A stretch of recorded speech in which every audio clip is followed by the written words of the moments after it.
Chapter 1831. After being scolded by Zhang Feng, Zhang Sunchong and Du Go looked at each other embarrassedly and became more well-behaved. After all, Feng Zi was in charge of the hot air balloon and they didn't dare to disobey. However, they still couldn't help but feel happy. The two of them leaned on the edge of the basket and admired the beautiful scenery. They kept pointing there. After all, this was their first time in the sky and curiosity filled their whole body. Cheng Chumo was the same. He didn't succeed in showing off just now, so he could only lie on the side and admire the scenery. He was still fantasizing about how to show off in front of Li Chengqian and his dad. The hot air balloon was getting higher and higher, but because of the weight, it rose relatively slowly. Beautiful scenery appeared in front of everyone's eyes. There was a green grassland underground, a mountain not far away, plum blossoms standing proudly in the snow, reindeer foraging for food, and so on. Look, there are reindeer on that mountain? Zhang Sunchong pointed at a mountain not far away and beamed with joy. Isn't that MB? Zhang Feng rolled his eyes at Zhang Sunchong and said in a bad mood. They just flew up from this mountain and these guys didn't recognize it in such a short time? Oh. Zhang Sunchong scratched his head embarrassedly, causing everyone to burst into laughter. Okay, we've seen enough. Zhang Feng glanced at everyone and then looked at Cheng Chumo. Tai Niu, look down. If there's no one, throw a sandbag down. We should go back. He was a little hungry and needed to go down and eat something first. Feng Zi, don't be in such a hurry. Cheng Chumo smiled and then looked at Zhang Sunchong and Du Go. He deliberately winked at them. You see, it's still early. Why don't we go somewhere else? It was not easy for him last time, and he did not want to go down so easily. More importantly, he had not had enough fun and had not shown off enough. If he went to Chang'an, and with such a good thing, he would be able to show off.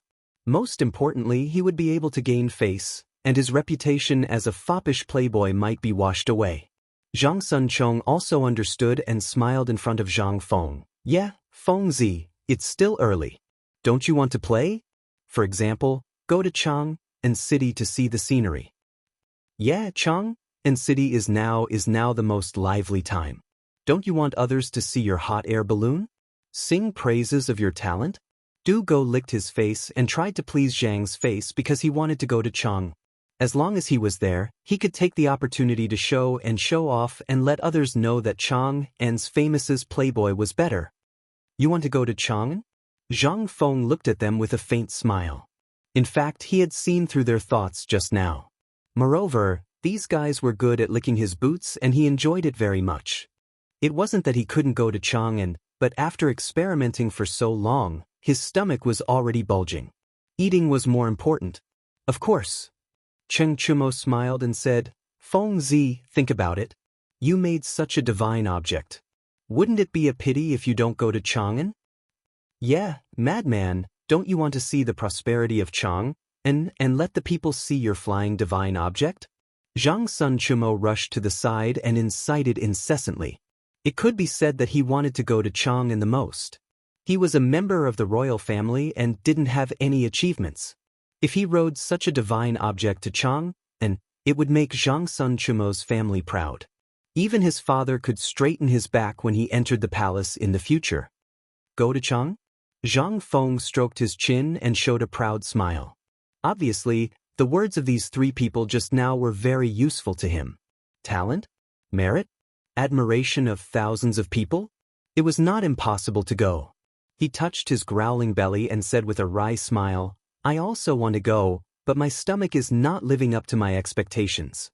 After doing the experiment for so long, he had been hungry for a long time. If it weren't for waiting to go to heaven, he might have already eaten to his heart's content. Isn't it just hunger? Go to Chang'an. You can eat anything in Chang'an. Cheng Chumo patted his chest generously, as if these were not a problem for him. Yeah, Feng Zi, think about it. You will have a lot of face in Chang'an, and if you ride such a divine object.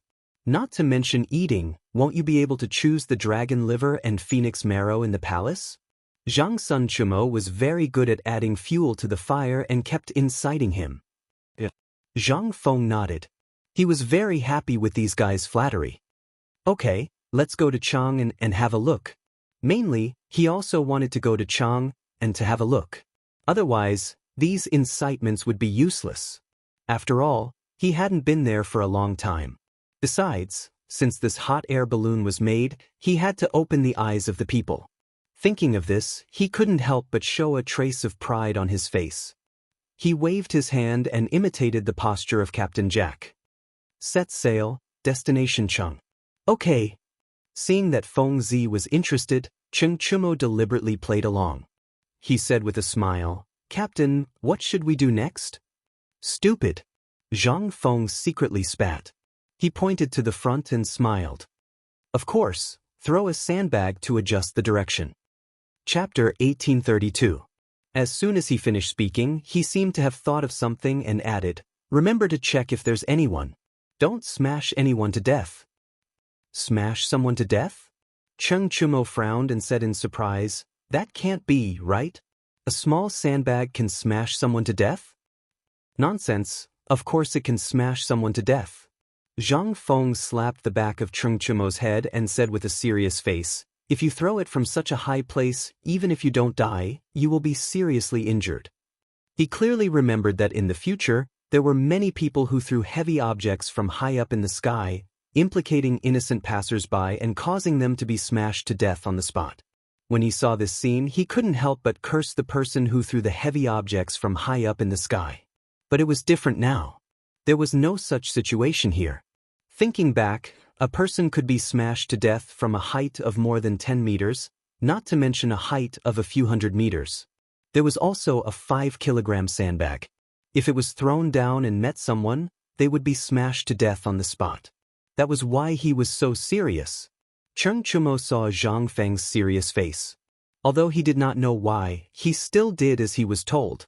After all, he still wanted to go to Chang'an and to show off. He glanced down. The layers of clouds were somewhat unclear. After a while, the clouds dispersed. After confirming that there was no one, he threw down a sandbag. "Feng Zi, the sandbag has been thrown down. What do we do now?" Cheng Chumo asked with a happy face. "One word, wait." Zhang Feng smiled and glanced at the beautiful scenery in the sky. "Why do we have to wait?" Zhang Xuan's face was a little ugly. It was not easy to persuade this guy to go to Chang'an. Now they had to wait? "Don't we need you to control the direction for me?" Zhang Feng rolled his eyes at everyone. Now the hot air balloon is slowly changing direction. With the wind, we should be able to float to Chang'an in a while. Okay, whatever you say." Du Go repeatedly agreed. Right now, they could be said to be obedient to Zhang Feng's words. This was because Feng Zi was the only person who knew about hot air balloons. Without this guy, how could they go to Chang'an? Zhang Feng was very satisfied with everyone's attitude. He sat in the basket and waited for the hot air balloon to float in the air. A cold wind blew, and the hot air balloon began to float in the direction of Chang'an. A group of ant-like people began to appear in front of everyone's eyes. "Feng Zi, look, what's that? Don't they look like ants?" Zhang Sun pointed at the crowd on the ground. He was a little surprised. He had never seen such a scene and thought they were ants. "Idiot, what are you talking about? That's just an ant." Cheng Chumo slapped the back of Zhang Xuan's head. He spoke in a tone as if Zhang Feng was lecturing him.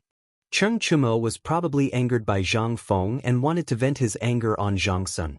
"I think you're all idiots." Zhang Feng rolled his eyes at everyone and said angrily, "Those are people. We're about to reach the sky above Chang'an City. These are the people of Chang'an City." Cheng Chumo's eyes widened in disbelief. "Those are people? Why are they so small?" "Yeah, why do they look like ants?" "Feng Zi, do you think we're easy to bully?" Du Go glanced at the ground. His eyes were full of disbelief. In his knowledge, everyone was about the same size. Why did they look so small now? They were almost the size of an ant. "You can only blame your ignorance." Zhang Feng glanced at everyone and put on a knowledgeable look. His face was full of pride. "Have you heard of two children arguing?" Cheng Chumo frowned and nodded. Then he seemed to think of something and shook his head. "Have you heard of it? What do you mean by nodding and shaking your head?" Zhang Feng was a little unhappy and frowned. "I have never heard of it." Cheng Chumo scratched his head and was a little embarrassed. I've heard of it. Zhang Sun smiled and glanced at Ching Chumo. He was quite proud. Then he looked at Zhang Feng and asked, "What does this have to do with two children arguing?" "It's the same principle as two children arguing. We're farther from the ground, so the people on the ground are smaller. The same principle applies to the people on the ground when they see us." Zhang Feng smiled. He wondered if these guys were uneducated. They didn't even understand such simple principles. Oh, Du Go nodded as if he understood. "So that's how it is. You understand?" Cheng Chumo looked at Du Go with an evil smile. "I understand. Isn't it because the things in the distance are smaller?" Du Go's face was full of pride. It was as if he was talking about something very normal. But what he didn't see was that Cheng Chumo and Zhang Sun had already come over with their fists raised. They were staring at him with dissatisfaction. "I'll let you understand. You stinking brat, how dare you act cool in front of me? I'll beat you to death.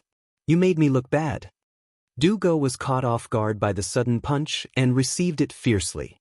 The three of them wrestled together. However, fighting was also a daily routine for these fellows. If they didn't fight a few times a day, they would feel uncomfortable all over. Therefore, Zhang Feng didn't mind and happily watched from the side. He even clapped his hands and cheered. Chapter 1833. At the same time, in Chang'an City. At this time, it was the busiest time in Chang'an City. The streets and alleys were filled with the sound of merchants soliciting customers. Manservants shuttled through the crowd. Peddlers walked and stopped with goods on their shoulders. Couples of men and women were choosing goods on the shelves.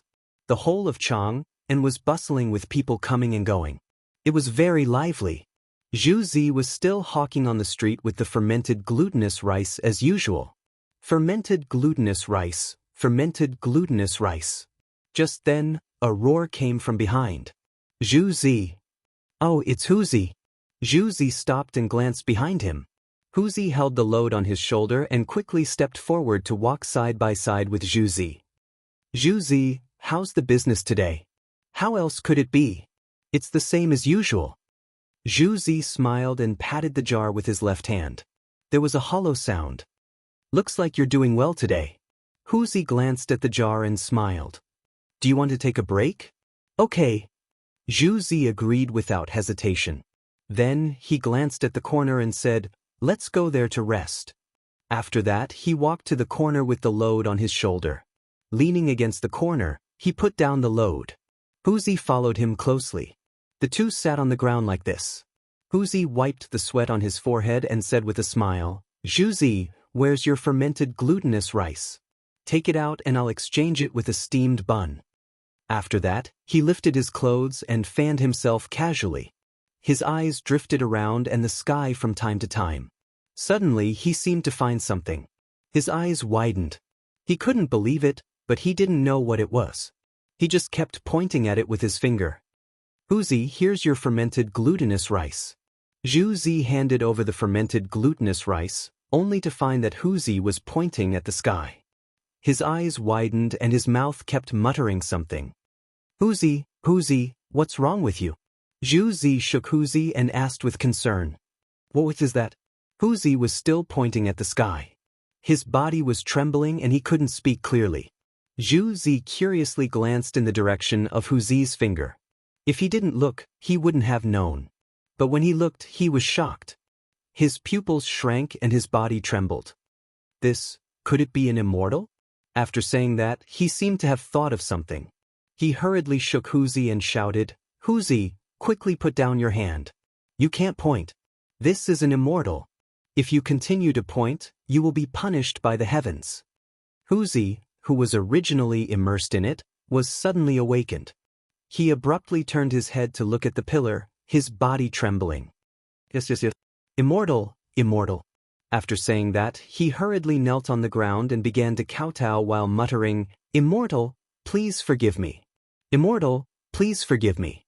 When Zhu Zi saw this, he quickly followed Hu Zi's example and kowtowed on the ground. He even muttered the exact same words because in their knowledge, only immortals could go to heaven. In other words, no one could go to heaven now. Those who could go to heaven must be immortals. After a series of kowtows, The blood on their foreheads was clearly visible. Probably feeling tired, the two of them stood up together and ran in different directions. They even abandoned the burden of eating while muttering incantations. I have to go home and tell my mother that an immortal has appeared. An immortal has appeared. The two of them kept shuttling back and forth in the crowd as if they were under a spell. Soon, someone noticed this abnormality. At the same time, they also heard what they said and couldn't help but wonder, immortal? There are immortals there? While speaking, this person intentionally or unintentionally glanced at the sky. Perhaps due to the influence of traditional thinking, they believed that immortals must be in the sky. However, at this moment, he saw it. He saw what he thought was an immortal. Suddenly, his eyes widened. His brain seemed to have received an endless shock. He shouted crazily, "In the sky! There are immortals in the sky! There are immortals in the sky! Quickly look!" This roar instantly attracted the attention of the surrounding people. They glanced at this guy with some doubts. Immortals? How could it be? Lao Tzu had lived for decades and had never seen any immortals. Now you saw one? Most people held an attitude of disbelief. They thought that this guy was just crazy. Some people were even cursing in their hearts. However, there were still some curious people. They didn't believe in heresy. They couldn't help but shout in their hearts and look at the sky. Immortal? Is it really an immortal? Is that an immortal in the sky? Everyone quickly looked. There are immortals in the sky? In an instant, everyone around them roared. They widened their eyes and pointed at the sky. Their faces were full of surprise and disbelief. The roars became louder and louder and spread farther and farther. The streets and alleys of the entire Chang'an city began to shout non-stop. Some people even knelt on the ground and began to worship. This was because in their education, the immortals were the representatives of the heavens. Now that an immortal had appeared, how could they not worship him?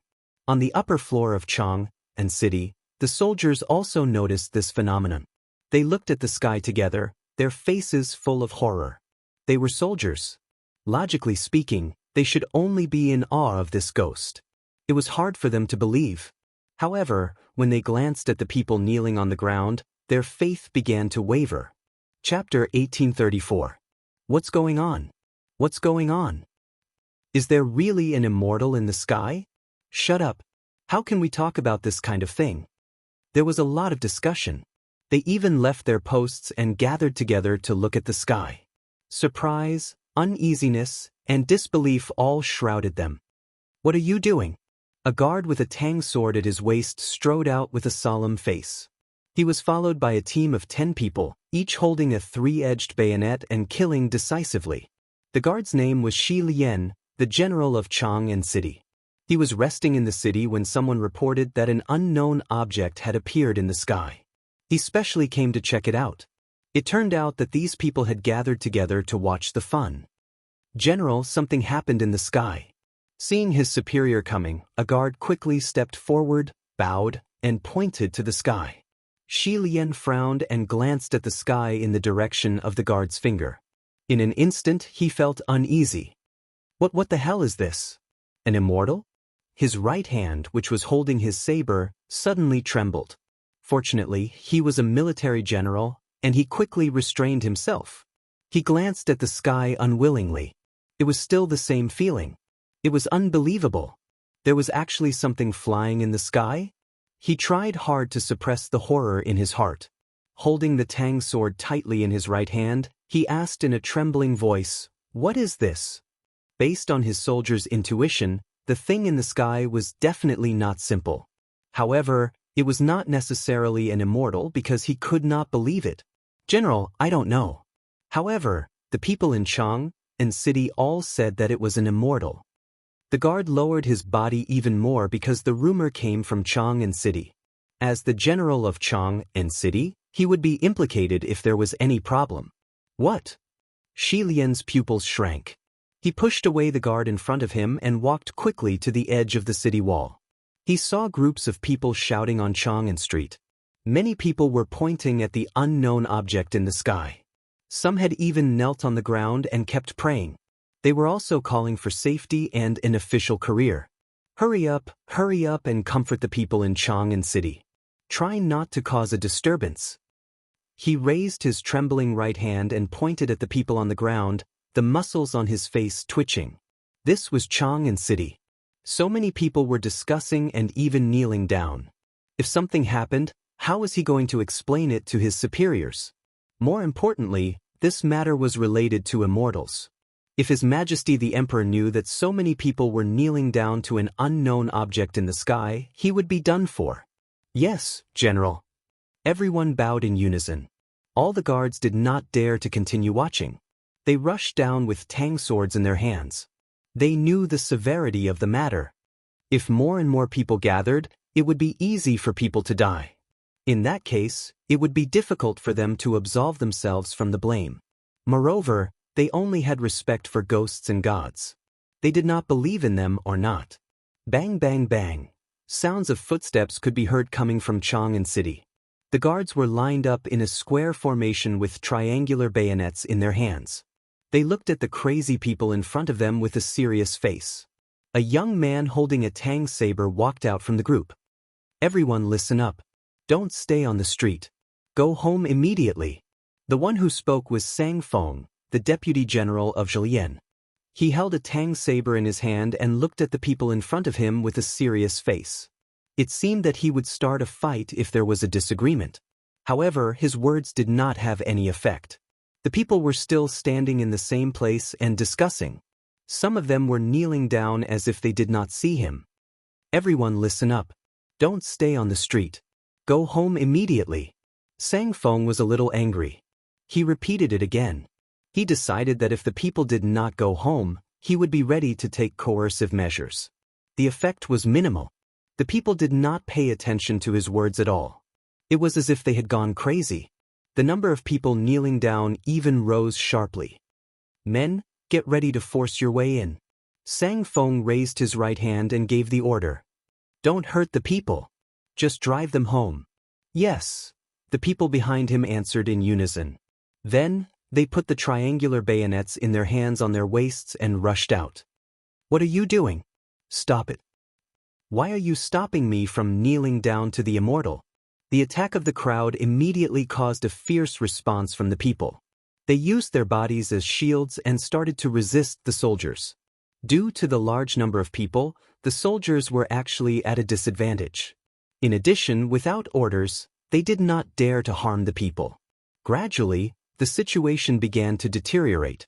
On the city tower, Zhilian looked at all this. He clenched his right fist and cold sweat flowed down his forehead. He had a bad feeling. The people were gathering and kowtowing on the ground. If this went on for too long, it would definitely cause a mutiny. It seemed that he had to inform the High Duke. Thinking of this, he slammed his palm on the brick.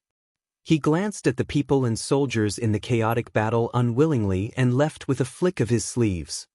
"Prepare the horse. Let's go to High Duke Lu's residence." With that, he quickly walked down the city tower. The horse downstairs was already prepared. Zhilian jumped on the horse and rushed to High Duke Lu's residence. Chapter 1835. "Get out of the way! Get out of the way!" He glared and roared at the front while waving the horsewhip in his hand. Although the crowd was in a frenzy, they were not unafraid of death. Seeing the horse galloping, they knew he was not someone to be trifled with, so they made way for him. 30 minutes later, Si Lian arrived at High Duke Lu's residence. "Quick, report to High Duke Lu that something big has happened." Si Lian roared at the servant at the door before he even got off his horse.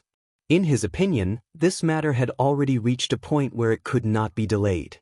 The servant's expression changed. He knew something must have happened, so he rushed into the residence. Whoosh! Si Lian reined in the horse, dismounted, and jumped into the Cheng residence. Just as he entered the door, he heard an unhappy roar. "Is it that bastard? How dare he disturb Lao Tzu for no reason?" The voice belonged to Qing Yaojin. He strode to the door and bumped into Si Lian. He frowned and said, "It's you, little bastard. Why are you here instead of guarding the gate of Chang'an city?" "Something big has happened, High Duke." Si Lian panted heavily as he looked at Qing Yaojin with a serious expression. "Damn it, what big thing can it be?" Could it be that the sky has collapsed? Cheng Yaojin was dissatisfied. He was practicing martial arts at home but was disturbed by this brat. How could he not be angry? Hi Duke, please calm down first. Si Lian swallowed and tried to moisten his dry throat. He grabbed Cheng Yaojin's left hand and pointed to the sky. Hi Duke, look at the sky. What is that? The sky. Cheng Yaojin frowned and was puzzled. What are you up to now? Although his mouth was unforgiving, he knew that Si Lian wouldn't dare to lie to him. Perhaps there really was something up in the sky. He still glanced at the sky, and this glance instantly made him feel unwell. But what is this? Cheng Yaojin raised his right hand and stared at the sky. Duke, I don't know either. Si Lian pulled a long face and said helplessly, now, the people in Chang'an City are all saying that the thing in the sky is a deity. They are all kneeling and praying to it. What did you say? Cheng Yaojin's strong body suddenly trembled, and he slapped him backhandedly. He glared at him and said, why don't you stop the people of Chang'an City from worshipping this thing? He had spent his entire life on the battlefield and didn't believe in ghosts and gods. He also didn't allow his subordinates to believe in such things. Today, Si Lian actually did something like this? Duke, you can't blame me for this. Si Lian touched his burning cheeks and felt a little wronged. You know that I'm your soldier and I never believe in these things. But the people of Chang'an City don't listen. They keep talking about it on Chang'an Avenue. Some of them have even knelt down to worship you. Then what are you waiting for? Take my waist token and borrow soldiers from the big hay. Cheng Yaojin looked as if he expected better from Si Lian. He took out a waist token from his waist and threw it to Si Lian. Go and find the big hay immediately. I have to go to the palace to discuss this with His Majesty. After that, he didn't wait for Si Lian to reply and directly walked to the door. He said while walking, Cheng Yi, prepare a horse to go to the palace. When he arrived at the door, the horse was already prepared. Cheng Yaojin jumped on the horse and rode with the long whip in his hand. He was heading to the palace. Get out of the way. Get out of the way for Lao Tzu. He kept waving the long whip in his hand to drive away the people who blocked his way. The people were originally people who bullied the kind and feared the evil. When they saw this guy who looked like a bandit, they all made way.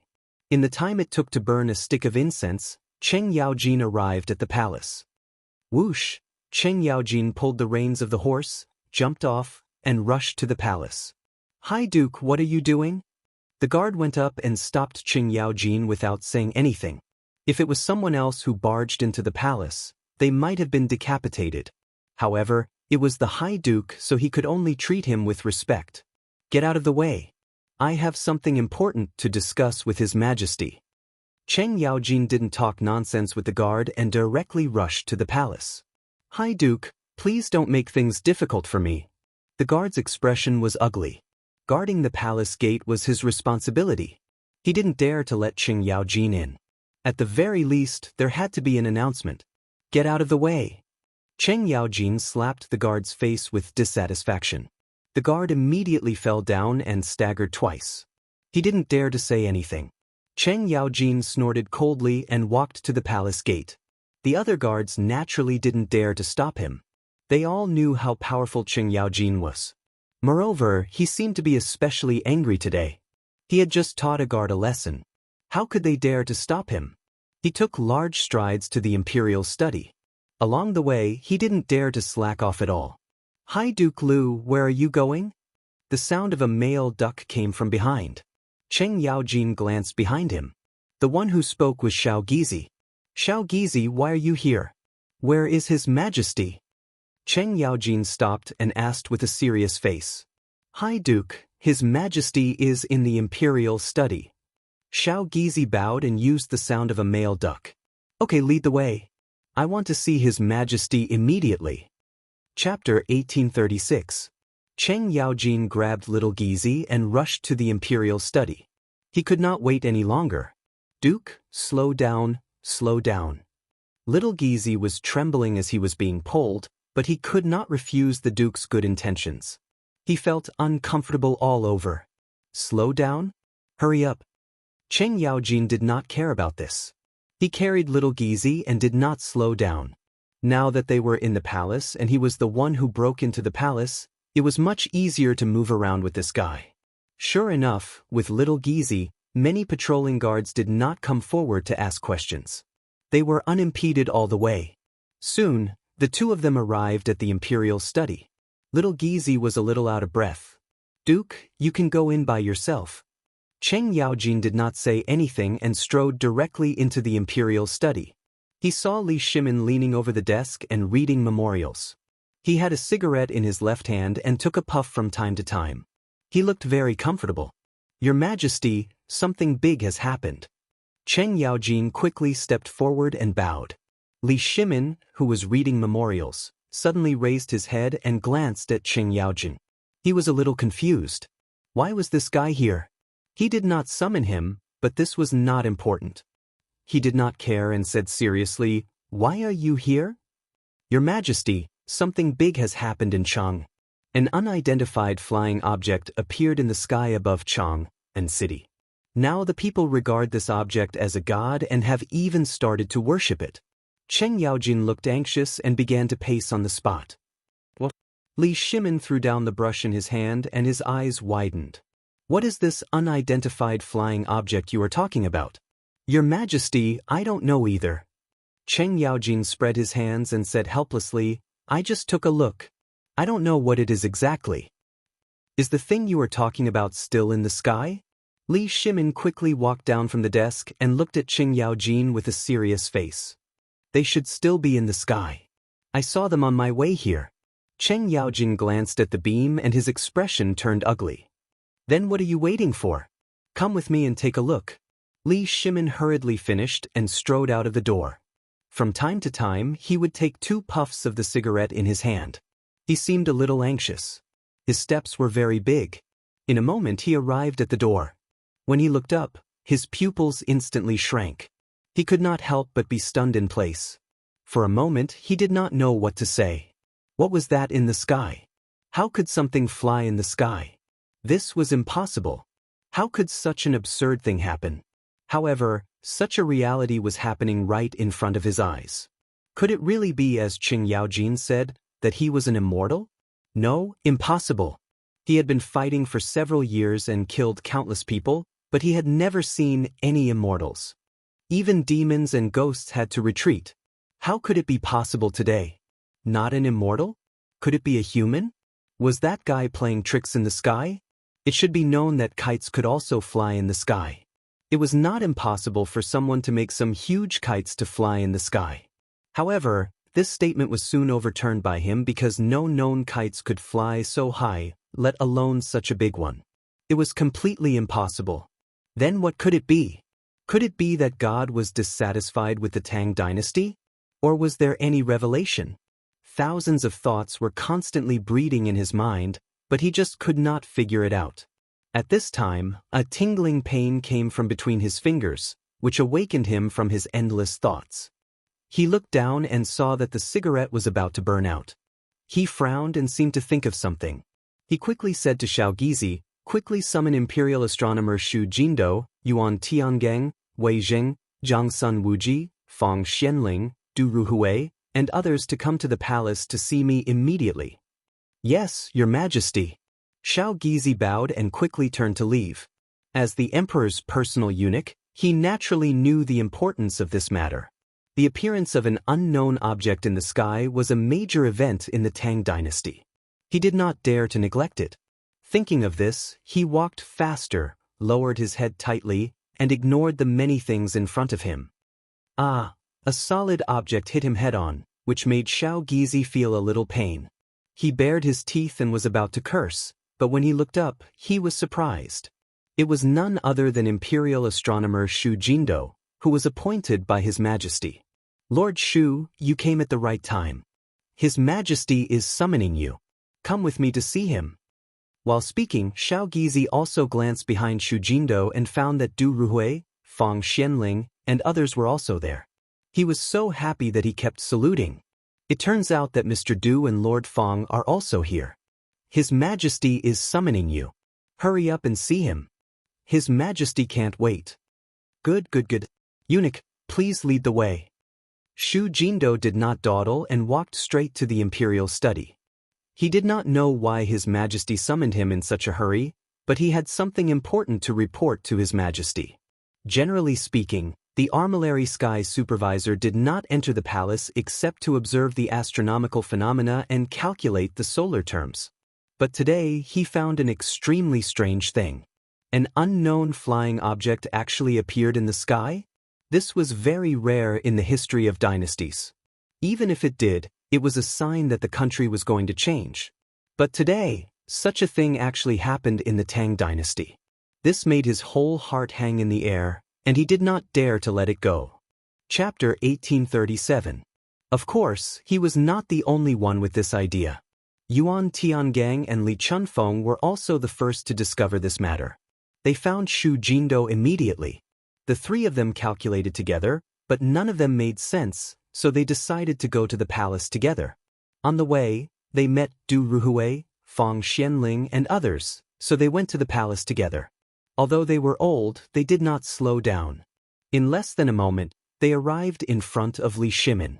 "Your Majesty, your humble servant." Everyone bowed in unison, but their faces were gloomy. In their eyes, they were also the backbone of the Tang dynasty. They should be loyal to the emperor. But today, they failed to see through the mystery in the sky. It was really a shame. "You don't have to be so courteous," Li Shimin replied casually. Then he pointed to the sky and frowned. "Dear ministers, please look. What is this thing in the sky? Do you know?" "Your Majesty, please stop." Shu Jindo hurriedly stepped forward and grabbed Li Shimin's right hand. His face was a little ugly. "Your Majesty, now it is said that the thing in the sky is an immortal. I'm afraid that such behavior will be disrespectful to immortals." "Immortals?" Li Shimin was a little unhappy. He did not believe in these things. At most, he was in awe. But this guy said the same thing. He really did not know how to talk. "Do you think it is an immortal?" "Well?" Shu Jindo glanced at the unknown object in the sky and did not know how to answer. If he did not believe it, he was a person who observed the astronomical phenomena and calculated the solar terms. He was still a little sensitive to these unpredictable things. If he believed it, His Majesty seemed to be a little dissatisfied. This was difficult for him. "Your Majesty, I don't think we should come to a conclusion so early." Wei Jing stepped forward, stroked his beard, and said seriously, "Oh." Li Shimin looked at Wei Jing and asked in confusion, "Why do you say that?" He was more optimistic about Wei Jing, not because the latter often advised him or was loyal, but because he could often find the key to the problem and hit the nail on the head. "Your Majesty." Wei Jing bowed and glanced at the sky. Then, he said seriously, "Your Majesty, I don't think it's urgent to figure out what the thing in the sky is, but to appease the people first. The people are ignorant. If such a thing appears, they will definitely regard it as a divine object and rush to worship it. On my way here, I saw that Chang'an city was in chaos. Countless people were kneeling on the ground, calling it an immortal and worshipping it wantonly. If this goes on, I'm afraid it will cause a commotion or even a mutiny." He deliberately emphasized the word mutiny and glanced at Qing Yaojin while speaking. Because the Chang'an city gate was under the control of Qing Yaojin's subordinates, now that something had happened, Qing Yaojin could not get away with it. Qing Yaojin seemed to have felt the cold gaze as well. His old face darkened, and he immediately jumped out. "Wei Jing, who are you scolding in a roundabout way? If you have the guts, let's go to the martial arts practice field to practice. Don't stab Lao Tzu in the back."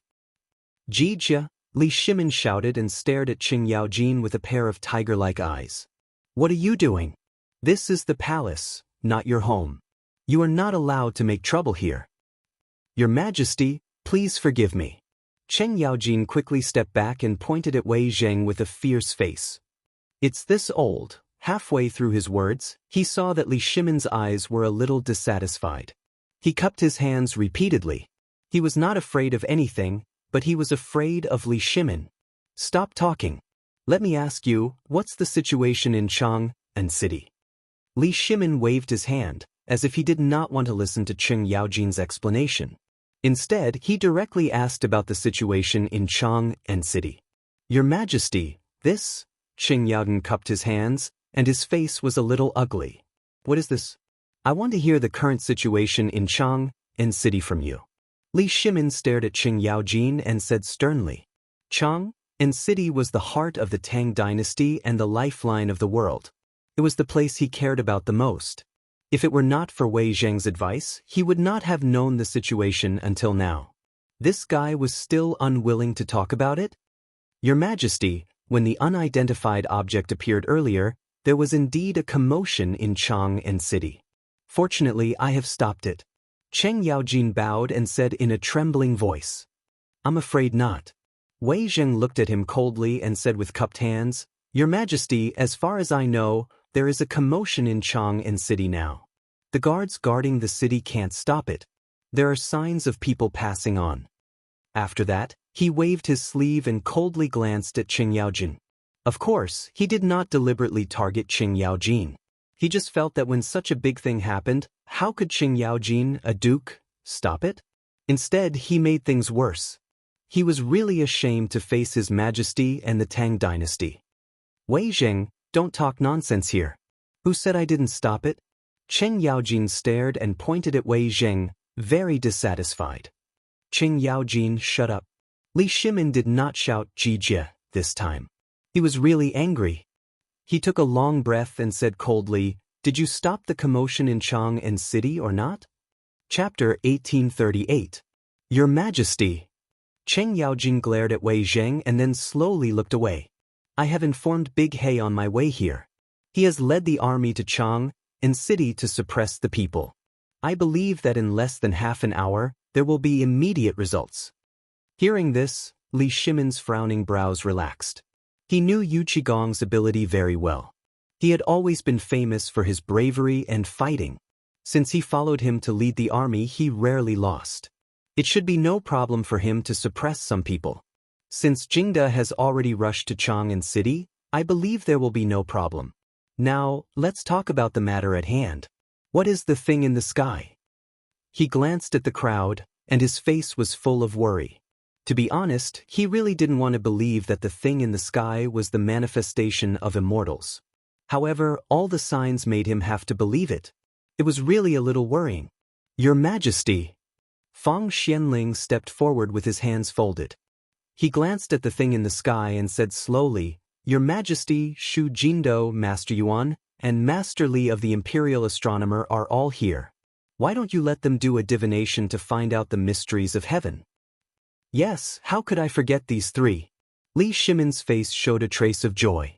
Then, he glanced at the three people who stood out among the crowd. Why did they stand out among the crowd? It was because they were all wearing Daoist robes. There was a faint temperament of Daoist masters emerging. The three of you, please do a divination for the Tang dynasty. What is the thing in the sky? In fact, they had already done a divination before coming to the palace. They had even asked Shu Jindo of the Imperial Astronomer to do a divination together. The three of them did a divination together, but they didn't find any mysteries of heaven or anything. That was why they came to the palace to discuss with His Majesty. However, as soon as they came, they were temporarily delayed because of the matter in Chang'an city. During this period, he secretly did a divination in his sleeve, but he didn't find anything. Now, His Majesty asked him to do a divination. If he couldn't find out the thing in the sky, wouldn't he ruin his reputation? And he would be guilty of deceiving the emperor? However, he couldn't refuse the emperor's request. Otherwise, it would be a crime of disobedience. It seemed that he had no choice but to bite the bullet. Thinking of this, he formed a seal with his right hand and bowed. Yes, Your Majesty.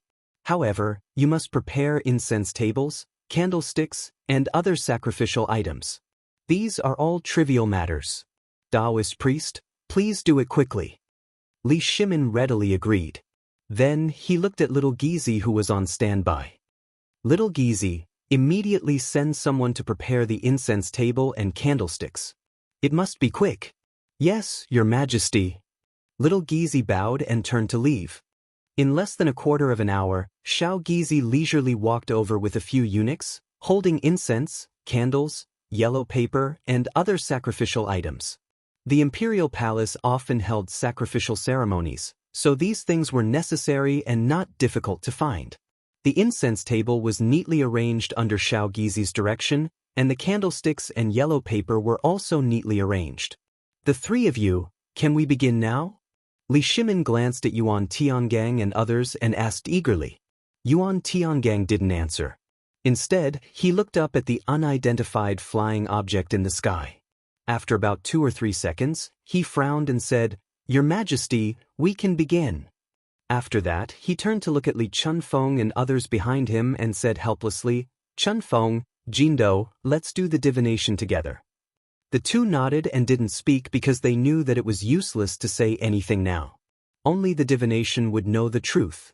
Although there was no result just now, they might be able to get a glimpse now. With such a lucky thought, the three of them walked to the incense table with seals in their hands. Yuan Tiangang stood in the middle, picked up the wooden sword on the incense table, and stood in front of him. Then, he formed a seal with his left hand and glanced at the two people on his left and right. Chunfeng Jindo raised the sword. Let's start together. The two of them understood, so they didn't need to say anything. They nodded and grabbed the wooden sword. After looking at each other, the three of them closed their eyes and began to chant. Wearing a canopy on the head, walking on Kuegong, supporting Liujia on the left, Luding Luding on the right, Luding Luding on the front, Luding Luding on the back. As soon as the voice fell, the three of them opened their eyes. At this moment, their eyes seemed to emit a light that couldn't be seen clearly or touched. Then, they began to wave the wooden sword in their hands. First, it was up and then down. It seemed to be disorderly, but in fact, it contained the universe. The 9 luminaries move forward, the beginning of the origin lingers, the essence of the flower responds to the brightness, the original spirit scatters, the endless flow of hope descends upon me, the glory of Zhu Jing, the stagnation is lifted, the red clouds rise, the purple star rises, all things in the world, let me be a prophet. The three of them put the seal in their left hands to the tip of their noses and urged the incantation with a serious face. At this moment, they seemed to have entered a state of selflessness. Everything around them had nothing to do with them. The people behind them looked at this scene and didn't feel surprised because it wasn't the first time they had seen it. Every time the royal family offered sacrifices, they would let the official office of the imperial astronomer do it. Sometimes, they would invite Yuan Tiangang, Li Chunfeng, and others. Chapter 1839. Although they were used to these things, they still had some repulsion in their hearts. Ghosts and gods were mysterious and unpredictable. How could they be seen through so simply by reciting a few spells? Especially Qing Yaojin, he was even more disgusted with these things. He even put his hands up and was ready to watch a good show. He was a soldier and had killed more people than the people of Chang'an City. If there were really ghosts and gods, why didn't they come to take his life? Of course, he only belonged to the kind of people who didn't believe in ghosts and gods, but he didn't dare to be disrespectful to ghosts and gods because there had been sacrificial activities since ancient times. These acts of praying for people's blessings were originally good intentions. They could not believe in them, but they could not be destroyed. Otherwise, they would become the public enemy of the entire Tang dynasty, which was not something a duke could bear. Li Shimin didn't know these different thoughts of the people. At this time, he clenched his fists and opened his eyes wide. It seemed that he wanted to see something from such a ceremony, but unfortunately, he saw nothing. In fact, he also belonged to the kind of people who didn't believe in ghosts and gods. What immortals? If these immortals really exist, why did the people of the Tang dynasty suffer so much? Thinking of the Turks who killed the people of the Tang dynasty for fun a few years ago, he was full of doubts about the immortals. However, he was not only Li Shimin, but also the emperor of the Tang dynasty. When such a strange thing appeared, people couldn't go to heaven to check it. They could only hope for ghosts and gods, so they invited Yuan Tiangang and others. Otherwise, how could they know the truth? There was no other way. Only by figuring out what it was could he give the people an answer and appease the restless people. Otherwise, how could he face the people of the Tang dynasty in the future? Thinking of this, Li Shimin's face showed the sadness again. He subconsciously took out a cigarette from his waist and stretched out his slightly trembling right hand to touch the fire roll, but he didn't feel anything. At this time, Xiao Gizi hurriedly took out a match from his waist and handed it over respectfully. He was His Majesty's personal eunuch, so it was necessary for him to have sharp eyes. Ever since he knew His Majesty liked this, the match at his waist had never been broken. Li Shimin glanced at little Gizi out of the corner of his eye and nodded slightly. He stretched out the cigarette, lit it slowly, and took a deep breath. This relieved his tight nerves. After relaxing for a while, he turned his eyes again to Yuan Tiangang and others who were doing the ritual. Yuan Tiangang and the other two had adjusted the posture of the wooden swords in their hands, but they still kept chanting. Heaven and earth are natural, the filthy air is dispersed, the mysterious void in the cave, the dazzling Taiwan, the mighty gods from all directions, make me natural, the talisman of Lingbao, announced to the 9 heavens. As soon as he finished speaking, he glanced at Li Chunfeng and Xu Jindo and said solemnly, "Take them." The 3 of them took a long breath and put the long swords on the incense table. Yuan Tiangang took out 3 copper coins from his sleeve and threw them on the incense table. He put his palms together and murmured. After a quarter of an hour, he slowly opened his eyes and looked at the copper wire. How could this be? Yuan Tiangong's pupils shrank, and his brows were almost knitted together. Li Chunfeng and Xu Jindo were the same. They were in disbelief, as if this divination wasn't done by them. The 3 of you, what happened? Li Shimin noticed the abnormality and quickly stepped forward. He glanced at the copper coins on the incense table, but he couldn't understand them at all. He had to look at Li Chunfeng and others and asked, "Daoist, how do you explain this divination?" No one answered. The 3 of them stared at the copper coins as if they didn't hear Li Shimin. They weren't pretending not to hear him, nor were they purposely not answering. It was because of this divination. This divination was really strange. Usually, no matter what happened, Yuan Tiangang was alone. Even if he didn't know everything, he could still get a glimpse of the big picture. There was also Li Chunfeng, whose cultivation was not lower than Yuan Tiangong's. The 2 of them were teachers and friends. When they worked together, there had never been a divination that they couldn't solve, let alone the half-baked Xu Jindo. However, when the 3 of them worked together today, the divination couldn't be solved. There was no reason for it. It was as if the things in the sky came out of nowhere and had nothing to do with ghosts or gods. Strange, very strange. Li Chunfeng frowned. At this moment, he wasn't in the mood to study whether there was a problem with his Taoist technique. He was focused on this divination. "Taoist Li, why do you say so?" Li Shimin saw that Li Chunfeng was the only one who spoke, so he had to ask this unlucky guy.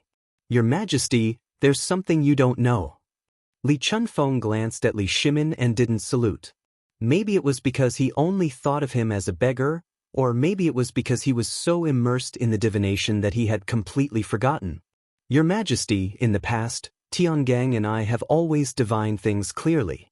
Today, with Brother Jindo, there should be no problem. However, there was a mistake. Not only did we fail to divine what is in the sky, but we also failed to divine the cause. This is really strange." As he spoke, he intentionally or unintentionally glanced at the object in the sky, and his eyes were filled with curiosity and bewilderment. He thought to himself, "If I know what it is, I'll definitely study it for 7 days and 7 nights before I stop." Chapter 1840. However, he didn't see Li Shimin's lonely eyes. It seemed that the hope in his heart had been shattered. How could this be? Li Shimin's hands trembled a little. He glanced at the 3 people and said, "Even the 3 of you can't figure out what this is? Then who else in the Tang dynasty can know?" "Your Majesty, don't panic." Yuan Tiangang hurriedly stepped forward and held Li Shimin. "Your Majesty, although we didn't figure out what this is, we feel that it is an ominous sign." "What do you mean?" Zhang Sun Wuji stepped forward and took Yuan Tiangong's right hand. He was a little surprised. At the emperor's side, he could be said to be the most loyal subordinate because the current empress was his sister, and the emperor was his brother-in-law. Zhang Sun Wuji's family had invested in the Tang dynasty. Now Yuan Tiangang suddenly said that it was an ominous sign. Didn't that mean that the Tang dynasty would be in danger? How could his current uncle sit still? Not only him, but Cheng Yaojin, Wei Jing, Du Ruhui, Fang Xianling, and others also stepped forward quickly. Their average age was not young, and their steps were a little staggered, but this could not stop their determination to worry about the country and the people. Especially Cheng Yaojin, his eyes were wide open. He couldn't believe it because he knew that the current emperor had a good emperor who worried about the country and the people. He had deeply understood this since he followed Li Shimin. He had gone through fire and water with the soldiers, ate and slept with them. How could such an emperor have any ominous sign? There was also Wei Zheng. He also couldn't believe it. Although His Majesty was sometimes lazy, violent, and ruthless, His Majesty was a qualified monarch because he handled political affairs conscientiously every day. How could there be an ominous sign? This was really a little ridiculous. Li Shimin naturally noticed the nervous expressions on the faces of the officials. He was very gratified that he was able to receive the support of everyone. He did not waste his time as the ruler. But what was this ominous sign? He thought of the change in the Xuanwu Gate. Could it be that Yuan Tiangong's words were true? Even the heavens were dissatisfied and wanted to punish him with misfortune? If that was the case, he hoped that God would not punish the people of the Tang dynasty. After praying in his heart, he turned his eyes to Yuan Tiangong again, but his heart was in a mess. Daoist Yuan, please continue. Li Shimin's face was a little pale, and only his trembling hands showed his inner fear. Yes, Your Majesty. Yuan Tiangong cupped his hands and said slowly under everyone's complicated gaze, do you still remember the Pre-Qin bewilderment stone? What? Wei Zheng's eyes widened, his hands trembling as he shot a glance at the object in the sky. You mean to say that the object in the sky is Mars? As soon as he finished speaking, there was an uproar among the officials. What? It's Mars? How could it be? The three words Mars stone were like a stone thrown into a calm water surface, instantly causing countless ripples. Most of the people present were Confucian scholars. They were familiar with history and deeply knew what the three words Mars represented. It was a star of misfortune. Mars was known as Mars due to its fiery glow and unpredictable whereabouts. It was also known as the Crimson Star, the Punishment Star, and the Law Enforcement Star. Throughout history, whenever Mars appeared, there would be endless disasters and countless casualties. The earliest record was in the Spring and Autumn period and the Warring States period. King Hui of Chu destroyed the Qin dynasty, which was said to have a great relationship with Mars. Later, when Zheng unified the 6 states, Mars fell on the East County and was engraved with 6 words. The first emperor died and the land was divided, causing countless innocent people in the East County to suffer. At the end of the Western Han dynasty, someone reported to the Prime Minister of Emperor Cheng of Han that there was a celestial phenomenon of Mars guarding the heart, and the Prime Minister committed suicide. All kinds of signs showed that Mars was a star of misfortune and an ominous sign. Thinking of this, everyone shuddered and unconsciously trembled. They were all officials of the Tang dynasty and naturally did not want such a disaster to befall the Tang dynasty. Especially Li Shimin, who had killed countless people and carried countless sins. Today, Mars fell from the sky? Wasn't this a punishment from the heavens? Could it be that it was punishing the people of the Tang dynasty? He had killed countless people. How could he punish his own people? He was a little scared. Although he did not believe in these things, he could not help but believe what was in front of him. Daoist, are you sure this is Mars? Li Shimin's hands trembled and glanced at the thing in the sky from time to time. You can't be wrong about this, can you? Yes, Daoist, you can't be careless about this kind of thing. Daoist, Mars isn't just a joke. Daoist, why don't you do another divination? Everyone asked with a worried look. If Mars really appeared, they would also be victims. Now, they did not dare to be careless. Yuan Tiangong glanced at the nervous crowd and his hands were a little sweaty. Then, he looked at Li Shimin and said with a serious face, Your Majesty, I'm just guessing. May I ask, other than Mars, who can fly in the sky? Forgive me for my ignorance. As soon as he said this, the people who had a glimmer of hope were completely disappointed. Chapter 1841. Yes, apart from Mars, what else could fly in the sky? Immortals? But why had they never seen it before? This, They couldn't find an excuse to refute for a while, so they just looked at each other and kept silent. Daoist, even if this is Mars, do you have a way to break it? Or what will happen to this disaster? Li Shimin's face was drained of blood because he knew that wherever Mars landed, there would be calamity. This was an unchanging principle since time immemorial, and since there was no way to change it now, he could only minimize the damage. He looked at Yuan Tiangang with hope, but what he got in return was a bitter look. Yuan Tiangang shook his head and frowned. Your Majesty, everyone, it's not that I didn't try my best. If this is really Mars, even if my master comes, it won't help. What? It won't help? How could this be? With tears in their eyes, everyone looked at the thing in the sky unwillingly and shouted that the heaven was unfair. At this time, they really believed what Yuan Tiangang said, because they knew that there was nothing that could fly in the sky. If there really was, it had to be Mars, and the Tang Empire was about to usher in an unprecedented disaster. Everyone kept crying and complaining. Some people even sat on the stone platform, shouting that the people were innocent and the heaven was unfair. Even Li Shimin was leaning against a pillar, his eyes brimming with tears. He now truly suspected that it was he who had attracted Mars, that the heavens had sent down this divine retribution. But were the people of the Great Tang guilty? Did they have to be implicated by him? He kept knocking on the pillar with grief in his heart. Just as he was immersed in his sorrow, a trembling figure walked up to him and spoke in a hoarse voice. Your Majesty, why don't you issue an edict of guilt? The one who spoke was Wei Zheng. As the head of all the officials, the only way he could think of right now was to have Li Shimin issue an edict. This was the most direct method, and it was also the method that had been frequently used in previous dynasties. Li Shimin slowly raised his head and glanced at Wei Zheng and the officials behind him. He was struggling in his heart. If he announced that he had committed a crime, would he not admit that he had done wrong? But what about Mars if he didn't? Were they really going to let Mars bring disaster upon them? The commoners were innocent. Forget it, this is the only way now. After struggling for a while, he finally made up his mind and waved his hand helplessly. Write the decree for me. Yes, Your Majesty. Wei Zheng seemed to have aged 10 years in an instant. He slowly walked towards the imperial study with his hunched body. Hold on. Just as Wei Zheng was about to step into the room, a loud shout was heard. Wei Zheng stopped in his tracks and turned around slowly. When he saw that it was Li Chunfeng, he couldn't help but ask, Daoist Li, why did you stop the old man?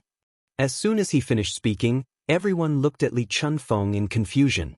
Now that it was confirmed that it was Mars, why did Li Chunfeng come out to cause trouble? Was he going to stop His Majesty from announcing that he had committed a crime? They couldn't understand Li Chunfeng's behavior, including Yuan Tiangang. He didn't know what was wrong with this guy who was both a teacher and a friend. He could only look at him curiously. Everyone listen to me first. Li Chunfeng cupped his hands at the crowd, then glanced at the sky and said with a serious face, In my opinion, it shouldn't be Mars in the sky. What? It's not Mars? Are you serious? The desolate eyes of the officials suddenly seemed to light up, and they strode forward, grabbing each other's arms and tugging at their robes in impatience. These words could change the fate of the Great Tang, so they didn't dare to be careless. Li Shimin was the same. He strode forward like a tiger and stared with a serious face. Is what you said true? He didn't dare to be careless because he was the Tang Emperor's. If anything happened to him, thousands of people would die. Don't worry, everyone. Let go of me first. Li Chunfeng's face turned red. He must have been pushed by the crowd. Everyone let go of me first. Then I can speak frankly. Everyone, please stop. Li Shimin saw that the situation was not right and quickly stopped the crowd. Everyone back down. Otherwise, how can Daoist Li speak frankly? Everyone reluctantly let go of Li Chunfeng and took half a step back. They knew that Li Chunfeng wouldn't be able to say anything if they were to hold on to him like that. Even though they took a step back, their eyes were filled with anticipation. Daoist Li, can you speak frankly now? Li Shimin's face was gloomy and expressionless. He wasn't worried that Li Chunfeng would lie to him because he knew that Li Chunfeng was just a Daoist. He was worried that Li Chunfeng would give him hope and not disappoint him. Li Chunfeng didn't answer immediately. Instead, he looked at Yuan Tiangang beside him. Yuan Tiangang gave him a look that said nothing. Only then did Li Chunfeng feel relieved. He had overturned the conclusion of others. Naturally, he had to say hello to others. Moreover, this person was his good friend who was both a teacher and a friend. Chapter 1842. At the same time, in Chang'an City. At this time, it was the busiest time in Chang'an City. The streets and alleys were filled with the sound of merchants soliciting customers. Servants shuttled through the crowd. Peddlers were walking and stopping with goods on their shoulders. Pairs of men and women were choosing goods on the shelves. The whole city was bustling with people coming and going. It was very lively. Zhu Zi was still hawking on the street with the fermented glutinous rice as usual. Fermented glutinous rice, fermented glutinous rice. Just then, a roar came from behind. Zhu Zi. It's Hu Zi. Zhu Zi stopped and glanced behind him. Hu Zi held the load on his shoulder and quickly stepped forward to walk side by side with Zhu Zi. Zhu Zi, how's the business today? How can it be? It's the same as usual. Zhu Zi smiled and patted the jar with his left hand. There was a hollow sound. Looks like you're doing well today. Hu Zi glanced at the jar and smiled. Do you want to take a rest? Okay. Zhu Zi agreed without hesitation. Then, he glanced at the corner and said, let's go there to rest. After that, he walked to the corner with the load on his shoulder. Leaning against the corner, he put down the load. Hu Zi followed him closely. The two sat on the ground. Hu Zi wiped the sweat on his forehead and said with a smile, Zhu Zi, where's your fermented glutinous rice? Take it out and let me taste it. I'll exchange it with a steamed bun.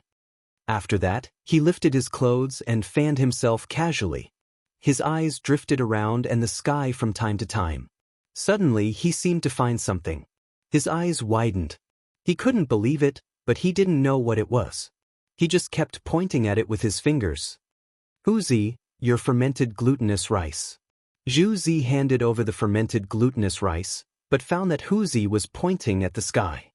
His eyes widened and his mouth kept muttering something. Hu Zi, what's wrong with you? Zhu Zi shook Hu Zi and asked with concern. What is that? Hu Zi was still pointing at the sky. His body was trembling and he couldn't speak clearly. Zhu Zi curiously glanced in the direction of Hu Zi's finger. He didn't know if he didn't look, but when he looked, he was shocked. His pupils instantly shrank and his body trembled. Could this be the legendary Bane? As soon as these words came out, Hu Zi quivered and instantly sobered up a lot.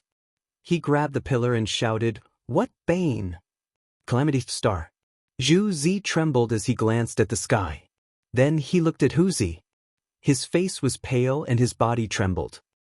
I heard from the older generation that when something like this appears in the sky, it's a jinx. What? Hu Zi's face turned pale. He turned around to grab his load, but his trembling arms made him unable to exert any strength. As he grabbed the load, he muttered, The jinx is here. What should I do with my baby? He tried to grab it a few times, but he still couldn't lift it. In the end, he gave up and ran towards his house. As he ran, he shouted, The jinx is here. The jinx is here. When Zhu Zi heard this, he seemed to have thought of something and ran towards his house. He didn't even care about his load. As he ran, he shouted, Jinx, jinx. He deeply understood what a jinx meant. It was to bring disaster to the world. The older generation said that once a jinx descended, the world would be in chaos. People would eat people, foreign races would begin to invade, and such things would come with the jinx. The people who would suffer would be the common people. Then what would happen to his mother? What would happen to his baby? Thinking of this, he sped up and shuttled through the crowd. He kept shouting as if he was under a spell. Soon, someone noticed this abnormality. At the same time, they also heard what they were saying. They couldn't help but wonder, Jinx? Jinx? Perhaps it was due to the influence of traditional thinking, or perhaps it was because of curiosity. This person intentionally or unintentionally glanced at the sky. At this moment, he saw it. He saw the jinx that those people were talking about. Suddenly, his eyes widened. His brain seemed to have received an endless shock. He crazily shouted, In the sky, there's a jinx in the sky? Everyone look. This roar instantly attracted the attention of the people around. They glanced at this guy with some doubts. Jinx? How is that possible? Now is the time when the weather is good. The Tang dynasty is gradually flourishing. How can there be a jinx? Besides, Lao Tzu had lived for decades and had never seen a jinx. Now you've seen one? Most people held an attitude of disbelief. They thought that this guy was just crazy. Some people were even cursing him in their hearts. However, there were still some curious people. They didn't believe it. They couldn't help but shout in their hearts and look at the sky. Jinx, is it really a jinx? A jinx appeared in the sky. In an instant, everyone around shouted. They widened their eyes and pointed to the sky. Their faces were full of surprise and disbelief. The roars became louder and louder, spreading farther and farther. The streets and alleys of Chang'an city began to shout non-stop. Chapter 1843. As the sound spread further and further, there was a commotion on the streets of Chang'an. The peddlers were not in the mood to sell their goods, and the manservants stopped shouting. They all looked up at the sky with fear, doubt, and disbelief written all over their faces. Because in their education, the jinx was a sign that a disaster was coming. If the Tang dynasty was going to be hit by a disaster, what should they do? They were just ordinary people. Did God want them to die? The defense line in their hearts began to collapse bit by bit. Fear took over their bodies and minds. Some people even knelt down and began to pray, hoping to pray for themselves and their families so that the jinx would show mercy. After the first person knelt down, the second, the third, and countless people began to kneel down. The streets of Chang'an were filled with people kneeling down. They put their hands together and kept kowtowing on the ground. They were also chanting, hoping that the jinx would spare them and their families so that their families would suffer less. Soon, the streets of Chang'an were covered with blood. On average, one could see people kneeling down with every step. Of course, not everyone knelt on the ground. Some people who cared about their families could not stay any longer and ran home. However, there were too many people kneeling down. For a moment, there were fights and mutinies. In less than a quarter of an hour, the streets of Chang'an were filled with blood and flesh. Arms and legs were hanging on the side of the street. The scene was very frightening. This scene quickly attracted the attention of the soldiers stationed in Chang'an city. They looked in the direction of the people's kowtowing to the sky. As a result, they saw something they had never seen before. To be precise, it was something they had never seen before in their lives. There was an unidentified flying object in the sky. Their faces were full of horror. The spears in their hands seemed to have lost their strength and slid to the ground. Their hands kept pointing at the sky. The muscles on their faces trembled. Shock and uneasiness shrouded them. Was it really like what the people said? The jinx had appeared in the sky? Was the jinx about to descend? Was the world going to be in chaos? All kinds of doubts surrounded the people like a haze that could not be dispersed. Logically speaking, they were all soldiers. They only had awe and even a little doubt in their hearts. However, based on the historical materials of the past and the various signs of the people today, this was really the jinx. It was going to kill people. Since the world was going to be in chaos? Then what was the point of being a soldier? Since they were going to die sooner or later, they might as well go home first. Moreover, the people had already rebelled. As the guards of Chang'an city, they would definitely be punished. In that case, they might as well take care of their own business. At the thought of this, many soldiers began to run down the city tower. They didn't dare to wait any longer. They wanted to reunite with their families. Every moment of delay meant one less moment of reunion. Even if they were to die, they wanted to die together. Everyone was selfish. Humans are fearful of the unknown. Humans have emotions too. In the face of life and death, they would only worry about their loved ones. They were soldiers, but they were also human beings. They were not inferior to ordinary people. In fact, they valued these things more than ordinary people. After the first deserter, the second deserter soon followed. The gate of Chang'an city was opened wide, and countless soldiers began to file out. Their destination was not the battlefield, but their hometown. More and more deserters began to run down the city tower. With the flow of people in and out, the city gate was congested. Countless people were trampled to death. There were also some deserters who saw that they couldn't get in or out of the city gate.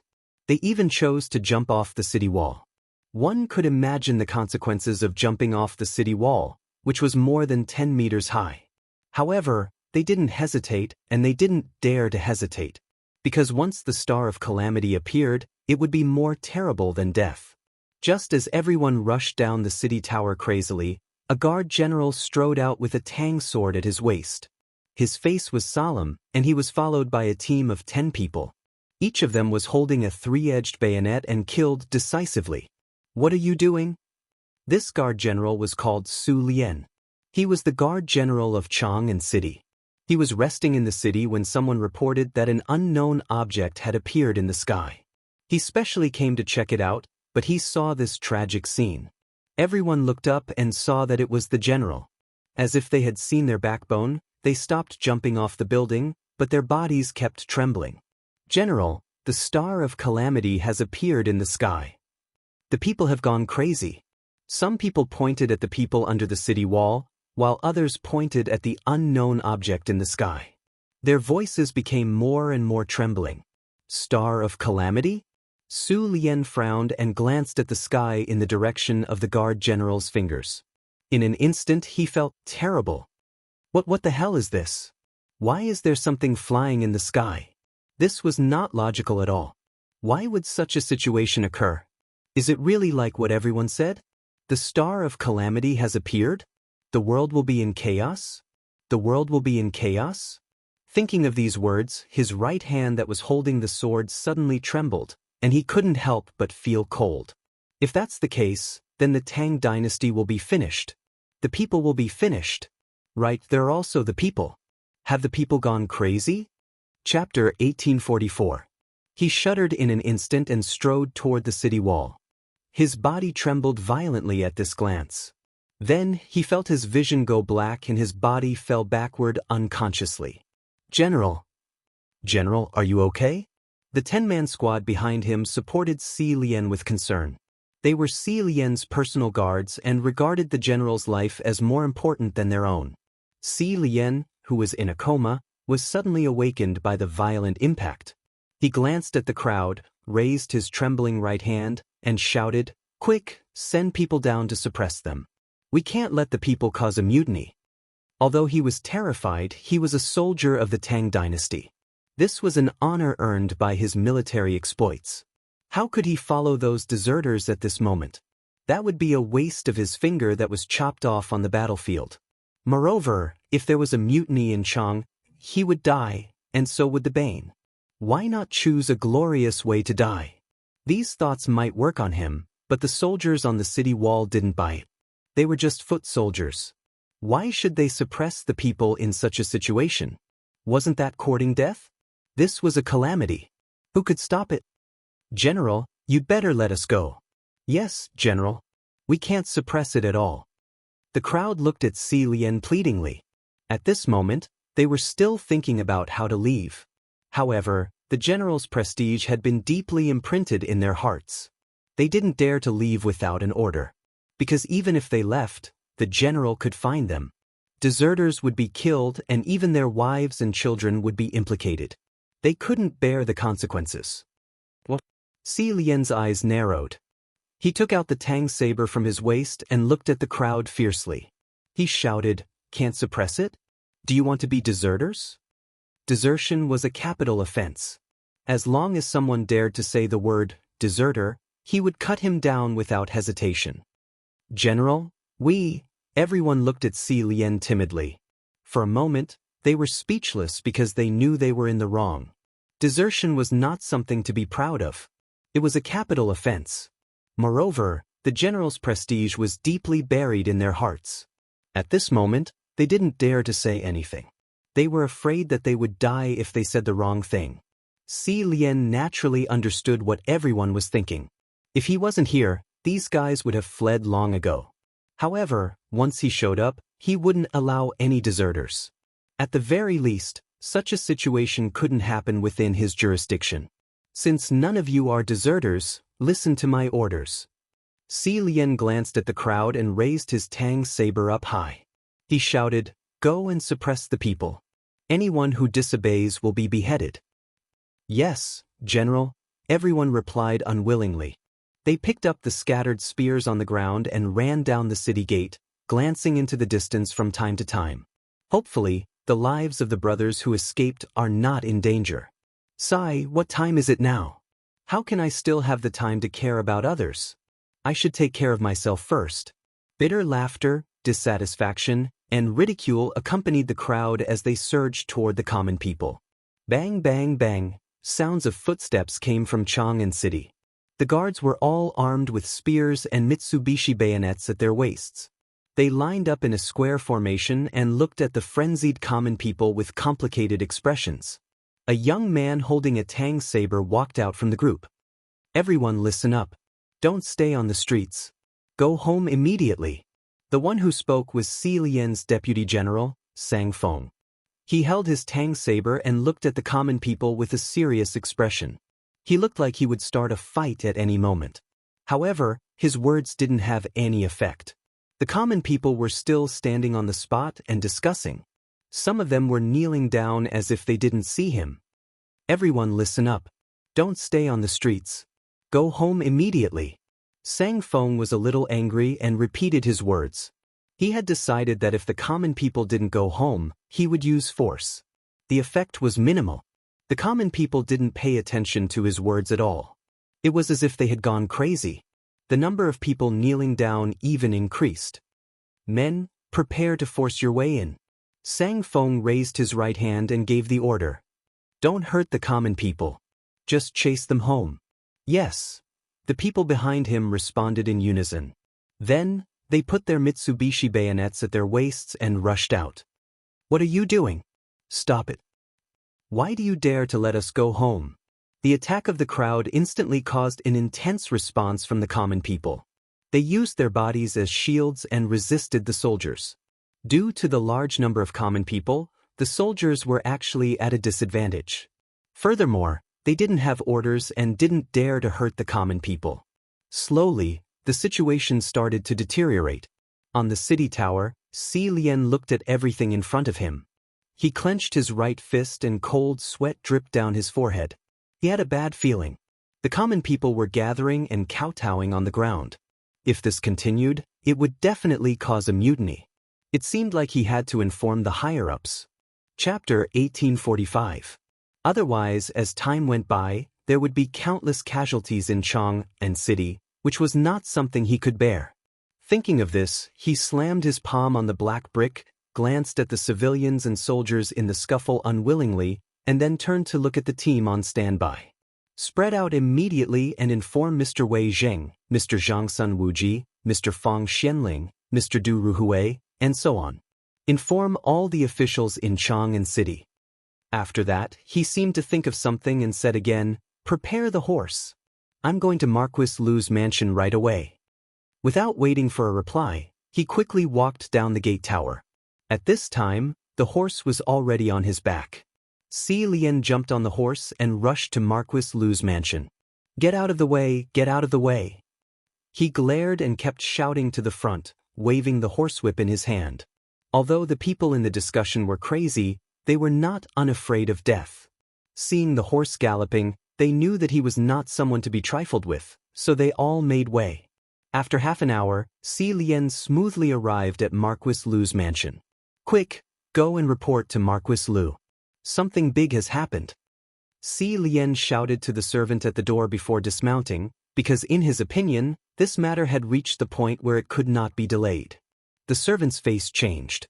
Knowing that something must have happened, he rushed into the mansion. Whoosh! Si Lian reined in the horse, dismounted, and jumped to Cheng's mansion. As soon as he entered the door, he heard an unhappy roar. "Is it that bastard? How dare he disturb Lao Tzu for no reason?"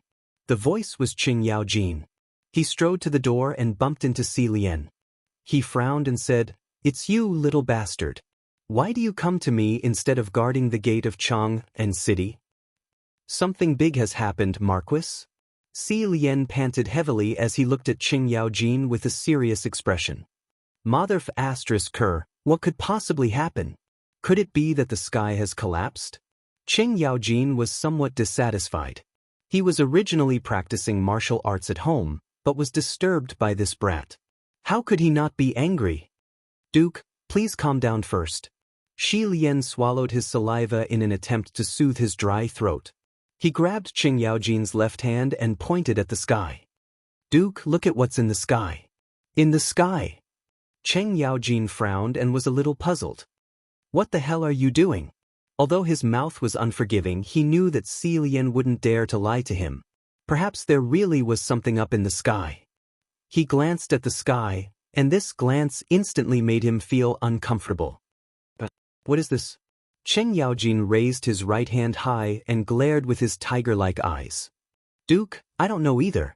Si Lian pulled a long face and said helplessly, now, the citizens of Chang'an city are all saying that the thing in the sky is a jinx. They are all praying.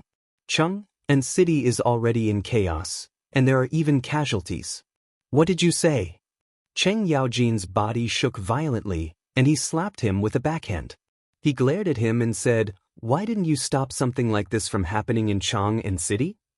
As a duke, he had the responsibility to protect Chang'an. Now that something like this had happened, the first thing he thought of was order. Duke, you can't blame me for this.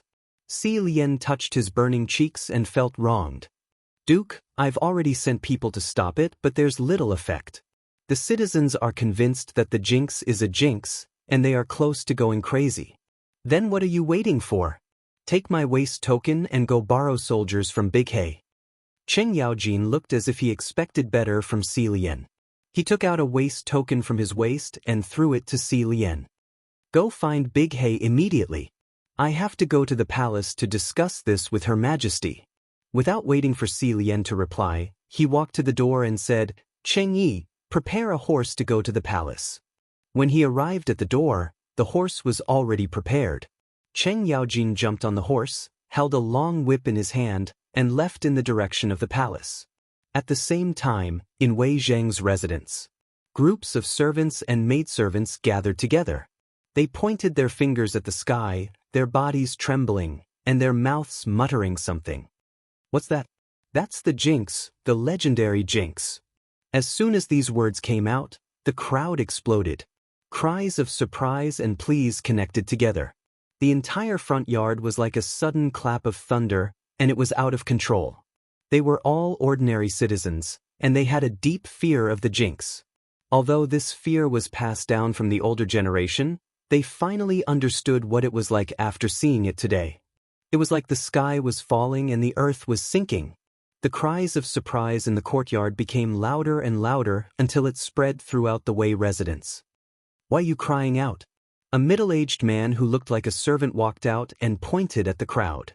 He was the steward of the Wei residence and was usually in charge of all matters in the residence, such as disciplining the servants. Usually, these fellows would refuse to do any work, but today, they actually had the leisure to talk about right and wrong. It seemed like they were really looking for a beating. Chapter 1846. Thinking of this, he quickly stepped forward and prepared to fight with the servant. Butler, don't fight. Look at the sky. A servant timidly took half a step back and pointed to the sky, his face full of horror. The sky? The butler was a little confused. Is this guy trying to attract my attention? But this guy doesn't seem to be faking it, and these guys are all looking at the sky. Is there really something there? He looked at the sky with curiosity. In an instant, his pupils shrank, and his body trembled unconsciously. This is a jinx. A jinx is coming to the world. The butler kept waving his hands, and his body became stronger and stronger. Master, something big has happened. As he shouted, he rolled and crawled to the study. Now that such a thing had happened, only a big shot like his master could control the overall situation. Otherwise, the sky would fall. Thinking of this, his steps became more urgent, and he almost stumbled. He hurried and finally reached the study. In the study, Wei Zheng was reading a book in one hand and holding a cigarette in the other. He was wandering in the sea of knowledge, and he paid no attention to the outside world. Master, something big has happened. The butler suddenly sat on the ground, as if he had exhausted all his strength. Wei Zheng frowned and was a little dissatisfied. He hated being disturbed when he was reading, so he told the servants that no one could come in when he was reading. But now, why did this butler come in? Doesn't this guy know the rules? Impossible, this guy was the first to know. Did something happen? When he saw the butler sitting on the ground, he was more convinced that something big had happened. What the hell is going on? What happened outside? Wei Zheng put down the book, suddenly sat up from the chair, and looked at the butler with a pair of bright eyes. Master, a jinx has appeared in the sky. People outside have been talking about it. With tears in his eyes, the butler said with a sad face. What? Wei Zheng strode forward and stared at the helpless body of the butler. His face changed greatly. What did you just say? A jinx? Yes, master. An unknown object appeared in the sky. Everyone said it was a jinx. I guess the news has spread all over Chang'an city. The butler pointed to the sky and gestured as he spoke. Wei Zheng's face immediately paled. He hurriedly walked out of the door. He wanted to see if this so-called bane was real or fake. As soon as he walked out of the door, he couldn't wait to look up. At that moment, he felt as if the sky was about to collapse. It really was the star of calamity, and it was Mars. One had to know that Mars was an ominous star, also known as the Crimson Star, the Punishment Star, and the Enforcer Star. Because it was red in color and glowed like fire, it floated erratically in the sky, sometimes from west to east, and sometimes from east to west. Its situation was complicated and confusing, so historical records recorded it as Mars, which meant that it was a symbol of glowing fire and confusion. According to legend, the fall of the pre-Qin dynasty had something to do with Mars. According to the records of Qin Shi Huang, for 36 years, Antares guarded the heart. There was a falling star in the East County, and the ground was a stone. Qian Shou carved the stone with the words, "The first emperor died and the ground was divided." When Qin Shi Huang heard of it, he sent the imperial censor to question it. None of it was convinced, and all the stones were taken away. He didn't have the slightest doubt about all this, because the thing in the sky was exactly the same as the Mars recorded in historical records. Wherever Mars appeared, the world would be in chaos. Looking at the place where Mars appeared, it was right above Chang'an city. Didn't that mean that the Tang dynasty was going to suffer a great disaster? What about the people of Chang'an city? What about the people of the world? His heart was filled with grief. He only felt darkness in front of his eyes and fell backward. Master. The butler strode forward and hugged Wei Zheng's bent body. Wei Zheng took half a step back and slowly opened his eyes. His face was pale, and his hand was on the door frame. He faintly felt that something was wrong. Why did Mars appear above Chang'an city? Why did Mars appear at this time? Was this a sign of something? The appearance of Mars often had something to do with the people in power. It had been like this since ancient times. Every time Mars appeared, it was the time when the dynasty changed. Now that Mars suddenly appeared, could it be related to the current emperor, Li Erlang?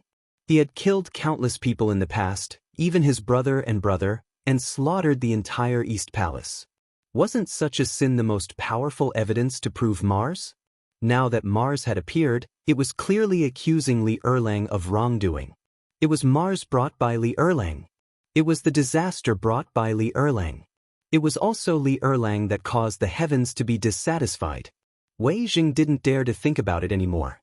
He raised his trembling right hand and pointed in the direction of the palace, and said sternly, "Prepare the horse, we're going to the palace." After that, he walked out of the mansion with his bent body.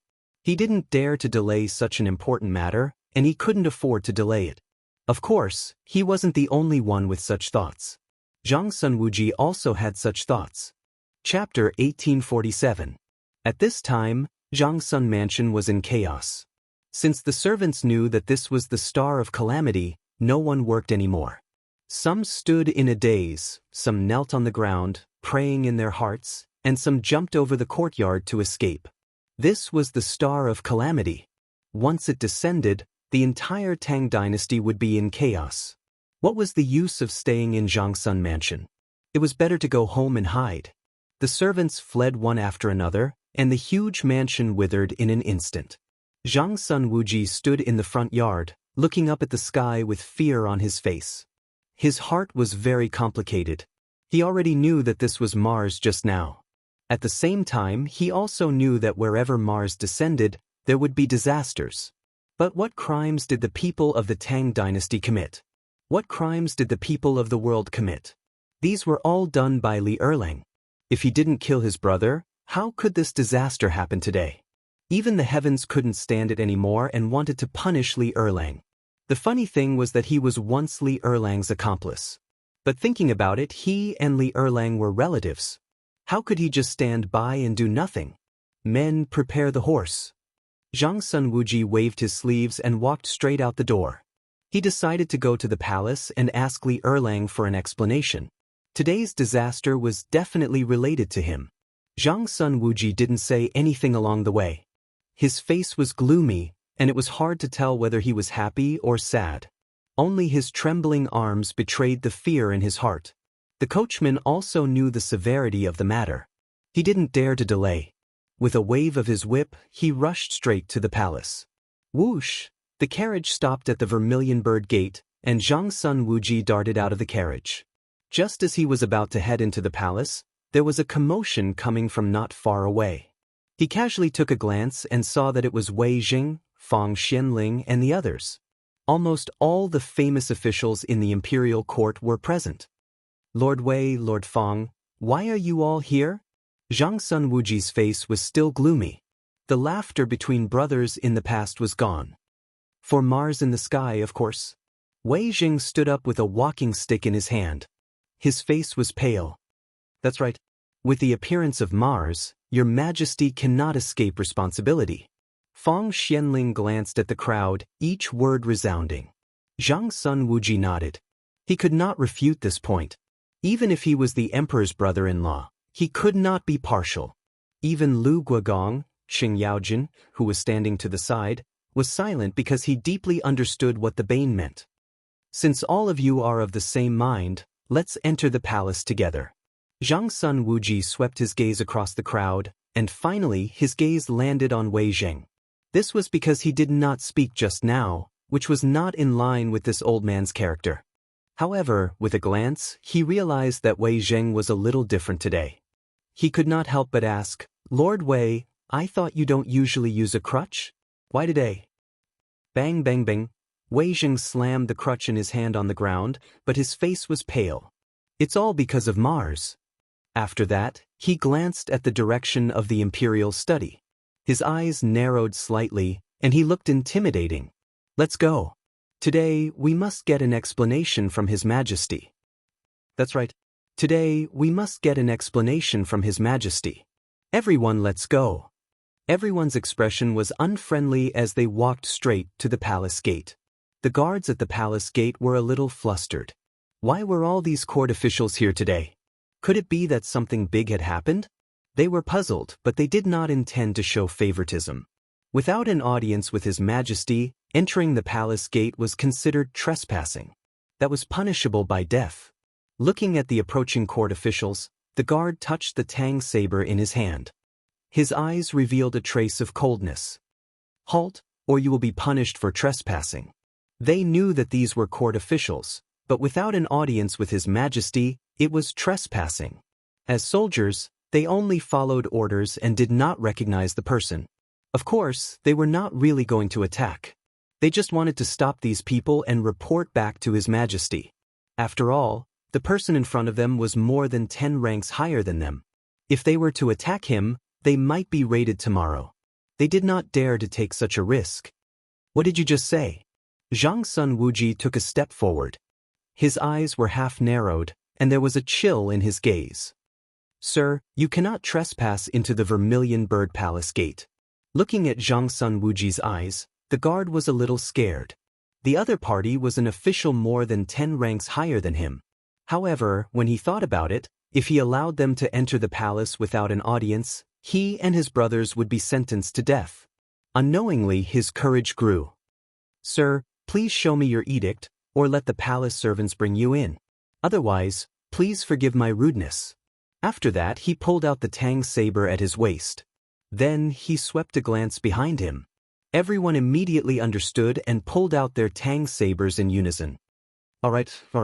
Wei Jing walked out of the crowd shakily with his walking stick. He laughed coldly. "Looks like you want to repeat the incident at the Black Tortoise Gate. Then I will wait for you here today."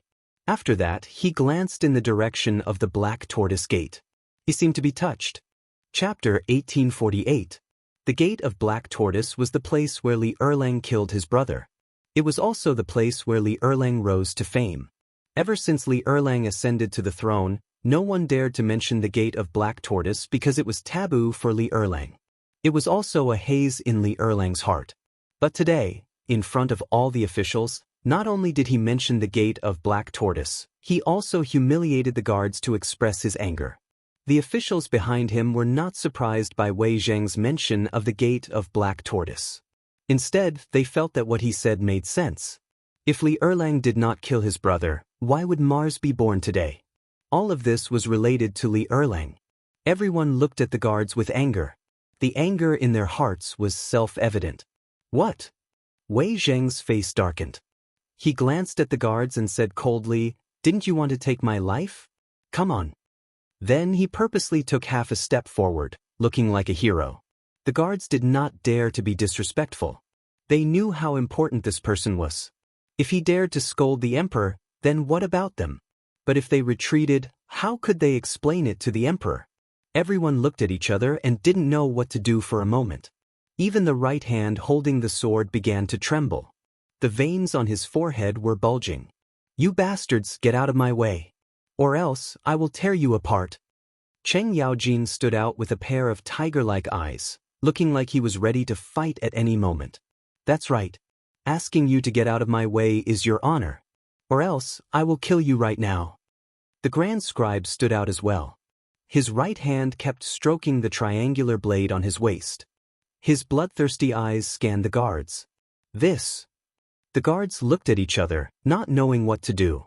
Seeing that the crowd was still blocking the way, the Grand Scribe was furious. He pulled out his tri-edge bayonet and walked towards the guards. "It seems that you refuse a toast only to be forced to drink a forfeit. Today, I will send you to the Western Paradise." "Brother, wait for me." Cheng Yaojin clenched his fists, which made creaking sounds, and rushed forward like an arrow. This posture frightened the guards. The Grand Scribe? Duclos? The two big shots were actually fighting for the sake of entering the palace. Everyone knew that they were no match for them and fled into the palace. They had to report the situation here to His Majesty, or else they would lose their heads. Cheng Yang coldly snorted and glanced at the fleeing guards. He secretly spat. "Luckily you bastards ran fast enough, otherwise Lao Tzu would definitely cripple you." After he finished speaking, he seemed to have thought of something. He turned around and said with a serious expression, "Lord Wei, Lord Fong, Lord Du, please leave."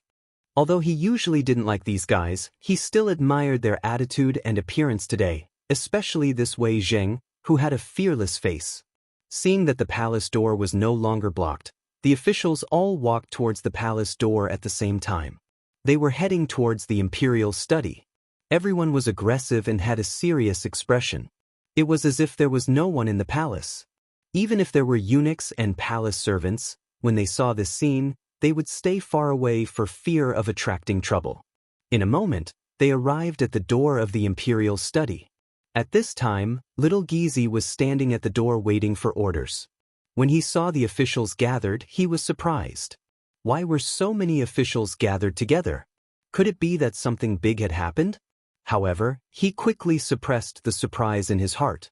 After all, he was His Majesty's personal eunuch. He couldn't be so ignorant. "Sirs, why are you all gathered here today? Do you have something important to discuss with His Majesty? Shall I inform His Majesty?" Little Gizi looked at the officials with a smile, nodding and bowing from time to time. Looking at these guys, it didn't look like anything good. It was better to be cautious. "Get lost." Cheng Yaojin's face darkened.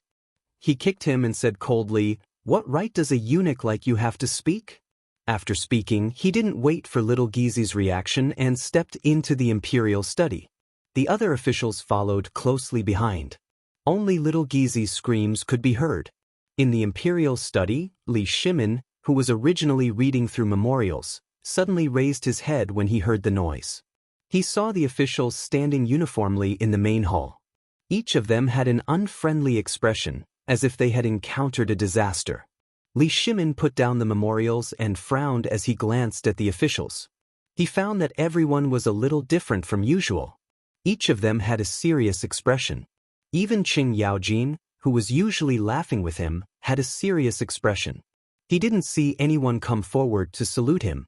However, this wasn't important. Why did everyone come together and have such a serious expression? This made him a little puzzled. Could it be that he had made a mistake recently? Or did he neglect his political affairs? But he was dealing with political affairs now. His mind was constantly turning, trying to find if he had done something wrong. However, he couldn't find anything. He could only ask tentatively, "What's wrong with everyone today?" "Your Majesty, you are really leisurely. You even have time to read memorials now." Chapter 1849. Wei Jing took half a step forward and sneered. Li Shimin frowned and was puzzled. "Why do you say that? Does your Majesty not know what's going on outside?" Wei Jing snorted and asked in return. He did not believe that His Majesty did not receive any news in the palace. Outside?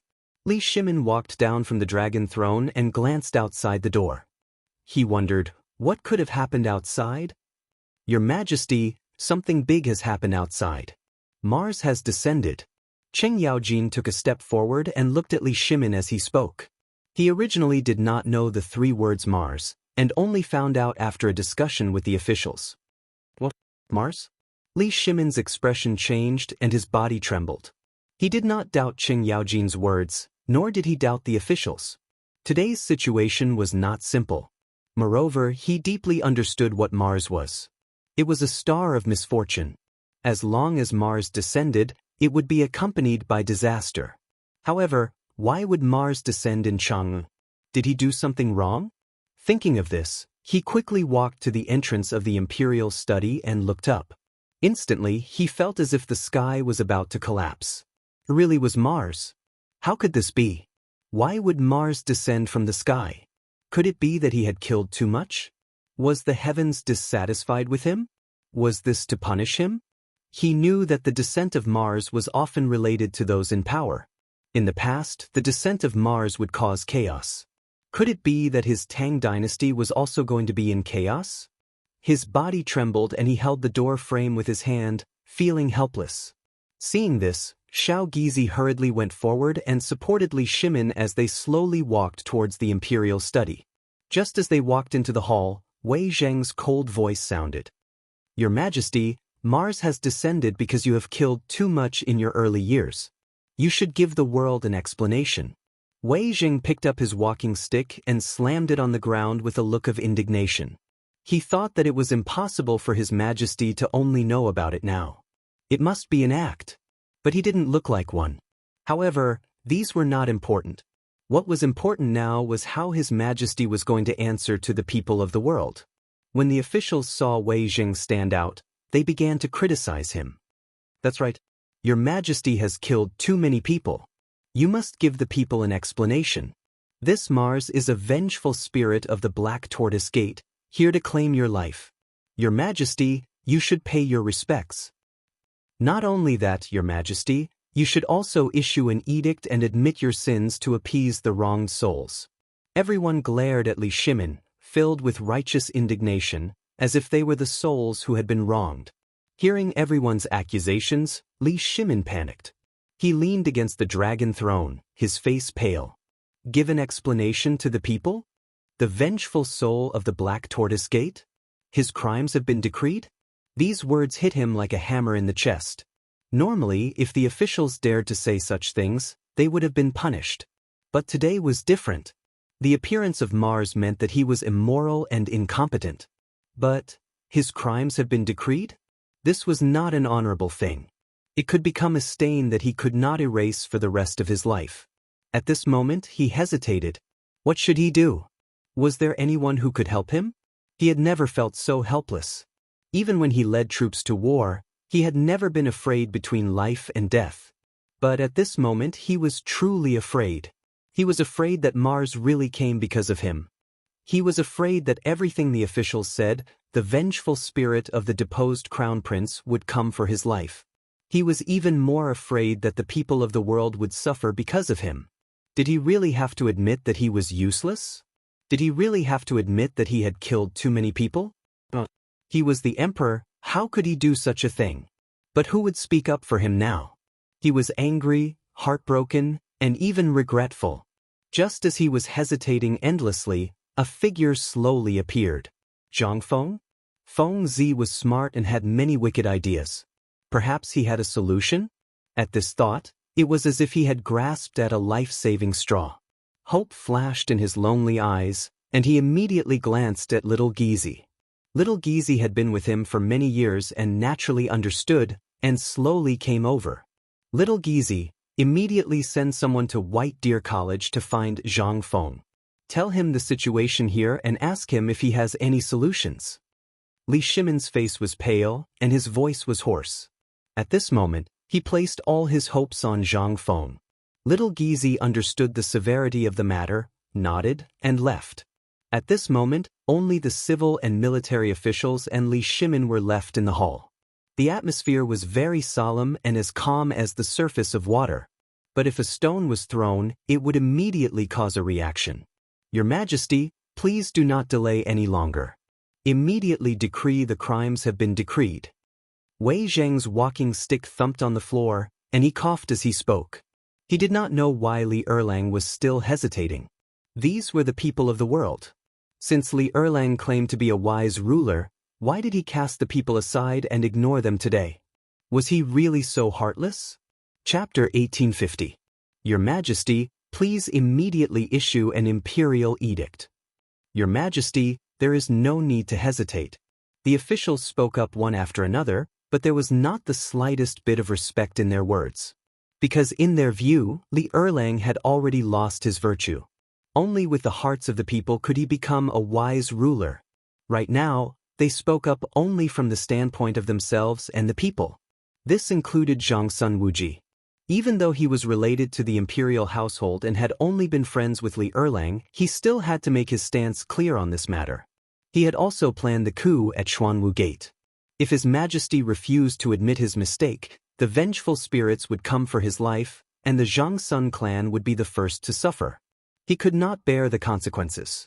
Of course, he was not the only one with such thoughts. Fang Xianling, Du Ruhui, Gao Shilian, Hou Junji, and Qing Yaojin all had similar thoughts. All of them had participated in the coup at Xuanwu Gate, and if the vengeful spirits came for their lives, none of them would be able to escape. Thus, they hoped that Li Erlang would admit his mistake. But Li Erlang clearly had no intention of doing so. Li Shimin felt powerless as he listened to the advice of the officials, and a chill ran down his spine. But he still had a sliver of hope, Zhang Feng. As long as Zhang Feng had a plan, the crisis before him could be resolved. Yes, it could definitely be resolved. He constantly comforted himself. His lonely eyes would occasionally glance at the door, hoping that this person who carried his hopes would bring good news. But the advice of the officials was getting more and more intense, and he had no choice but to reply. He could only raise his trembling right hand and wave it. Everyone withdraw for now. Allow us to reconsider. Reconsider? Wei Jing glanced at Li Shimin and coldly chuckled. Does Your Majesty not want to face the reality of Mars? After he finished speaking, he glanced at the officials behind him with a hint of disappointment in his eyes. In the past, all of you followed His Majesty to conquer the world, quelling the chaos and cleaning up the mess of the former Sui dynasty. It can be said that you have turned the tide and helped the building to collapse. Within the four regions, the Tang dynasty was ruled by Emperor Yang of Sui. At this point, he looked at Li Shimin and said coldly, however, the incident at the Xuanwu Gate, Your Majesty killed your brothers, usurped the throne, and bullied other people's wives and daughters. This is a crime that cannot be reversed. Does Your Majesty want to be slandered by the world? How could the officials face each other in the court? Are palace maids disloyal? You, Li Shimin pointed at Wei Zheng, his right hand trembling. His face turned green and white, but he could not say a word, because he knew that Wei Zheng was not wrong at all. But every word that he said hit him where it hurt. The incident at the Xuanwu Gate. The incident at the Xuanwu Gate was something that he did not want to talk about. He had killed his brothers there and used this method to usurp the throne. It could be said that it was a dark part of the imperial family's history. After the incident, he did not want to talk about this sad incident, and also to prevent the world from talking about it. But today, Wei Zheng brought this incident up again. His hands trembled and the veins on his forehead popped. He wanted to tear Wei Zheng apart. However, he couldn't because what the other party said was right. He had indeed done such a thing. Furthermore, there were many scholars in the world who had scolded him. Now, whether there was one more Wei Zheng or one less Wei Zheng, what did it matter? It was just one more person scolding him. Thinking of this, his eyes slowly dimmed, as if he had aged dozens of years. Minister Wei, let me think for a moment, okay? This was the first time he spoke to an official like this. He almost used a pleading tone because he knew that all the fault was on him. He could not blame anyone else. Even if Wei Zheng's tone was cold, it was also for the sake of the Tang dynasty. Think. Du Ruhui stood up. His stooped body showed that he was worried about the country and the people. Your Majesty, do you want the lives of the people in the world? Well, if your Majesty is not willing to give an edict, then I will kneel in the imperial study until I die. After that, he glanced at the officials with tears in his eyes. Everyone, your Majesty is hesitating now. I will kneel in the imperial study and wait for your Majesty to listen. As soon as he finished speaking, he waved his sleeves and walked out of the door with a righteous face. Seeing Du Ruhui like this, the other officials could not help but feel grief and indignation in their hearts and spoke one after another. Master Du, wait, I am also willing to kneel at the door of the imperial study with you. Yes, as the saying goes, establish a heart for heaven and earth and establish a life for the people. I will also go. Everyone followed Du Ruhui's footsteps and walked out of the door with a look of indignation. Soon, only Wei Zheng was left in the hall. He looked at Li Shimin with a complicated expression and turned to leave. In an instant, there was only one person in the imperial study. It was unusually quiet. Li Shimin looked at the silent hall and sat down on the dragon throne. His heart was full of grief, but he had no one to talk to. He slowly took out a cigarette from his waist with his trembling right hand, trying to numb himself with the cigarette. He took it out with a backhand, but there was no lighter. A wave of powerlessness came over him. Usually, for safety, little Gizi always carried the lighter with him. Now that little Gizi was not here, he could not even smoke. As the emperor, it was really ridiculous. Just as he was feeling sad, footsteps came from the door. Chapter 1851. Hearing this, Li Shimin raised his lonely eyes and glanced over. His heart was as taut as a bowstring.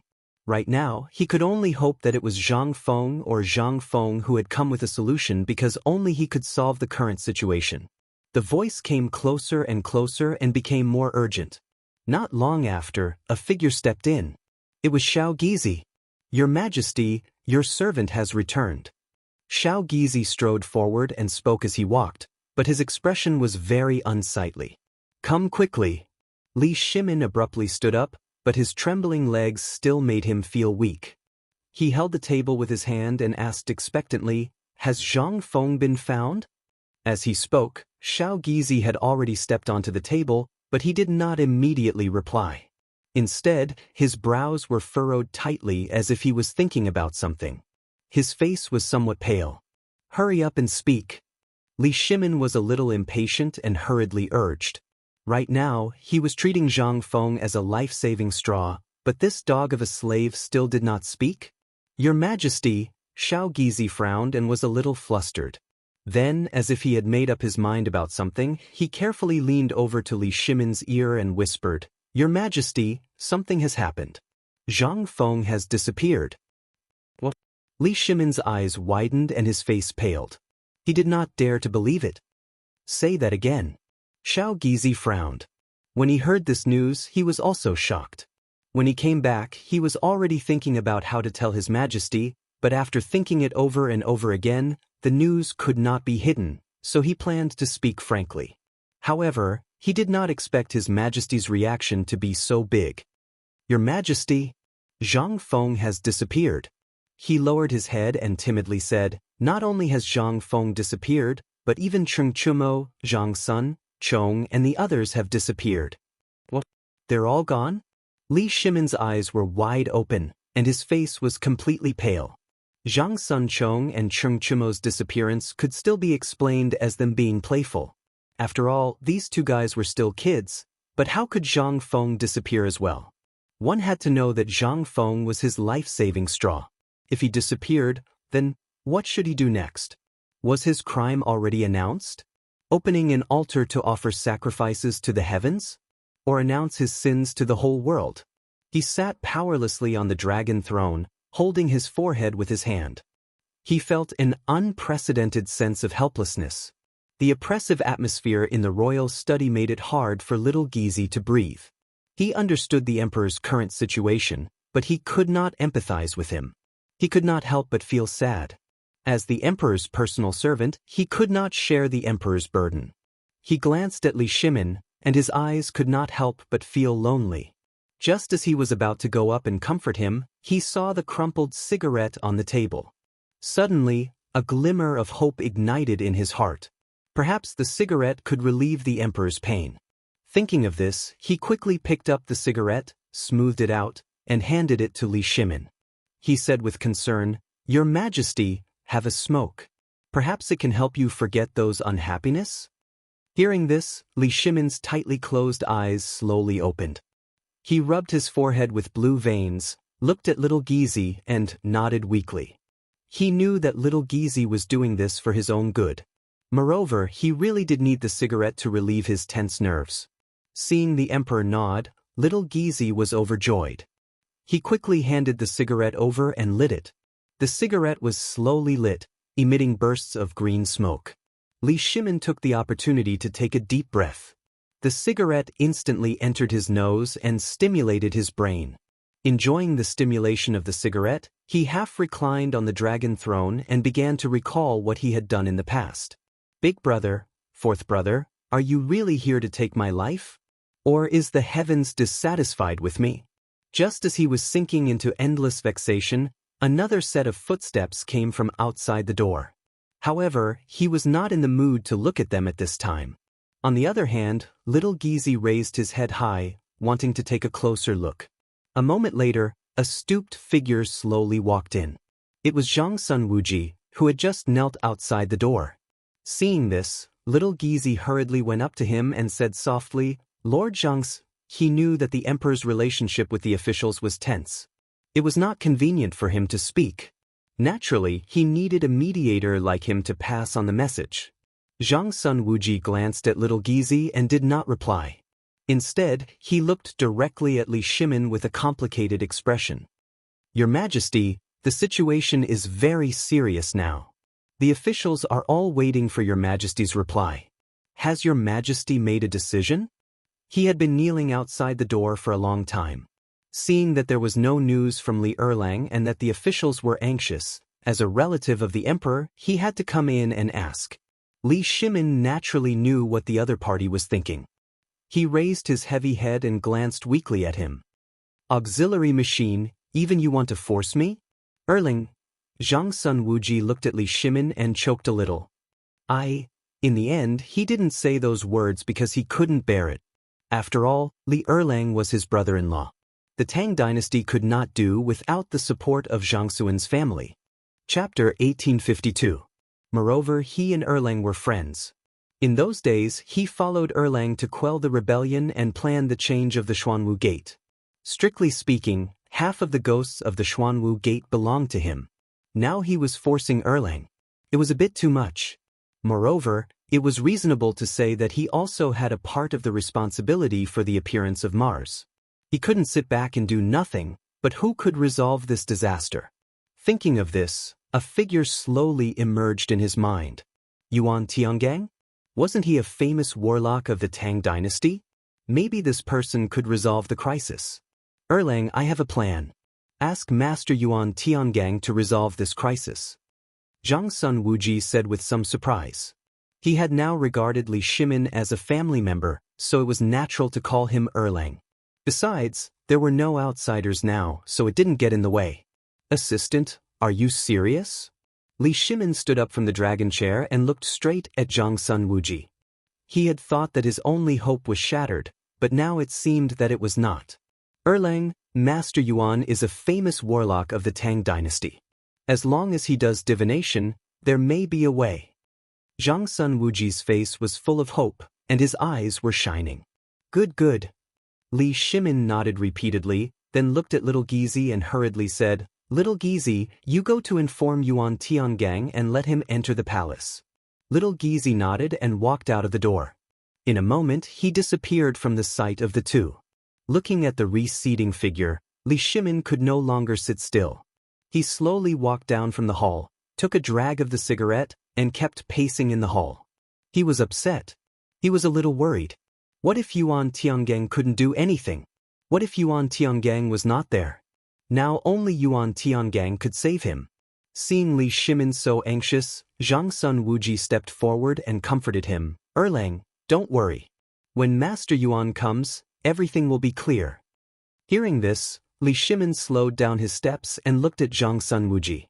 He sighed and said with some sadness, maybe. After that, he took a deep puff of his cigarette and continued to walk around the hall. Zhang Sun Wuji didn't say anything else either. He clasped his hands behind his back and looked at the door from afar. Only the sound of footsteps could be heard in the huge imperial study. The atmosphere was a little tense. About half an hour later, the sound of footsteps came from outside the door. Hearing this voice, Li Shimin immediately stopped. His eyes kept looking out the door, hoping to see something. It wasn't that he didn't want to go out, but he didn't dare.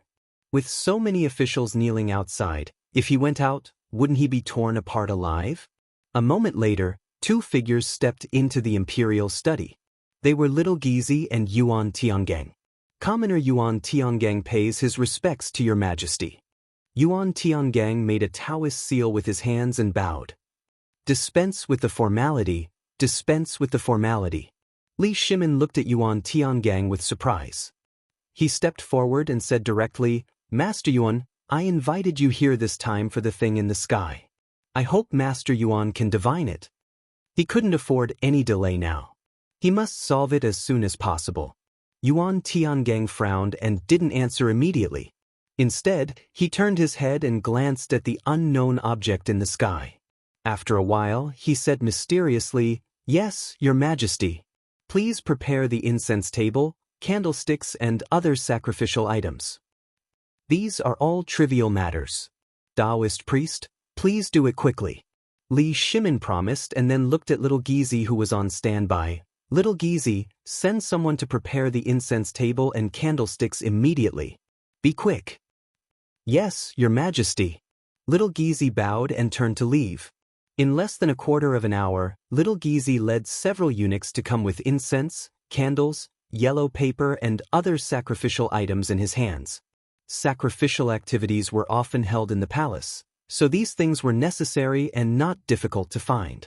The incense table was neatly arranged under the command of Little Gizi. The candlesticks and yellow paper were also neatly placed at the door of the imperial study. Your Majesty, the ritual needs to be done outside the door. Please move. Yuan Tiangang bowed, still in a posture of making a Taoist seal. Li Shimin hesitated. There were so many officials outside the door. It was not easy to face them outside. But according to Yuan Tiangang's words, he couldn't do the ritual if he didn't go out. After thinking for a while, he made up his mind and nodded, Let's go. Now there was no other way. It was no big deal to come out and explain to the officials. With such an idea, Li Shimin slowly walked out of the door. As soon as he walked out of the door, he saw the officials kneeling together with an unyielding look, which made him a little sad. After all, these were the backbone of the Tang dynasty. He quickly stepped forward and said with concern, Officials, please get up. Hearing this, the officials raised their heads and looked at Li Shimin seriously. It seemed that they didn't intend to speak. Finally, Wei Xing, who was the leader, slowly said, "Your Majesty, have you decided?" In fact, they had seen Yuan Tiangang just now. They probably knew what the other party was here for. It was nothing more than preparing for divination and other things. However, divination could not solve this matter. Therefore, everyone still hoped that Li Shimin would issue an edict to appease heaven's anger. Chapter 1853. This, Li Shimin couldn't answer because he didn't make any decision at all. He had to cover it up and said, "Eunuch Wei, get up first. We'll talk about it later." Wei Jing glanced at Yuan Tiangang, who was not far away. His eyes were a little complicated. It seemed that His Majesty was going to pin his hopes on this warlock. Well, let's see what tricks he could play. He didn't reply to Li Shimin, but turned to look at the officials behind him and said sonorously, "Everyone, since His Majesty is going to open the altar, let's get up and watch." After that, he picked up the crutch beside him and slowly got up. Seeing this, Li Shimin quickly stepped forward and said while holding him, "Eunuch Wei, be careful." "Don't worry, Your Majesty." Wei Jing shook off Li Shimin's hand and stood up slowly with his crutch on the ground. Li Shimin asked for a snub and let go of his hand embarrassedly. In order to cover up his embarrassment, he glanced at the officials and said, "Everyone, please get up." While speaking, the officials had got up and stood behind Wei Jing. Of course, they got up not because of Li Shimin, but because of Wei Jing. In their hearts, Wei Jing was already a representative of virtue and prestige. Seeing that everyone had got up, Li Shimin turned to look at Yuan Tiangang and said seriously, "Master Yuan, can we start now?" "Your Majesty, we can start at any time." Yuan Tiangang made a Daoist gesture and nodded. "Then let's start." Li Shimin waved his hand. While speaking, he glanced at Wei Jing, intentionally or unintentionally, with a hint of inquiry. However, Wei Jing didn't seem to intend to speak.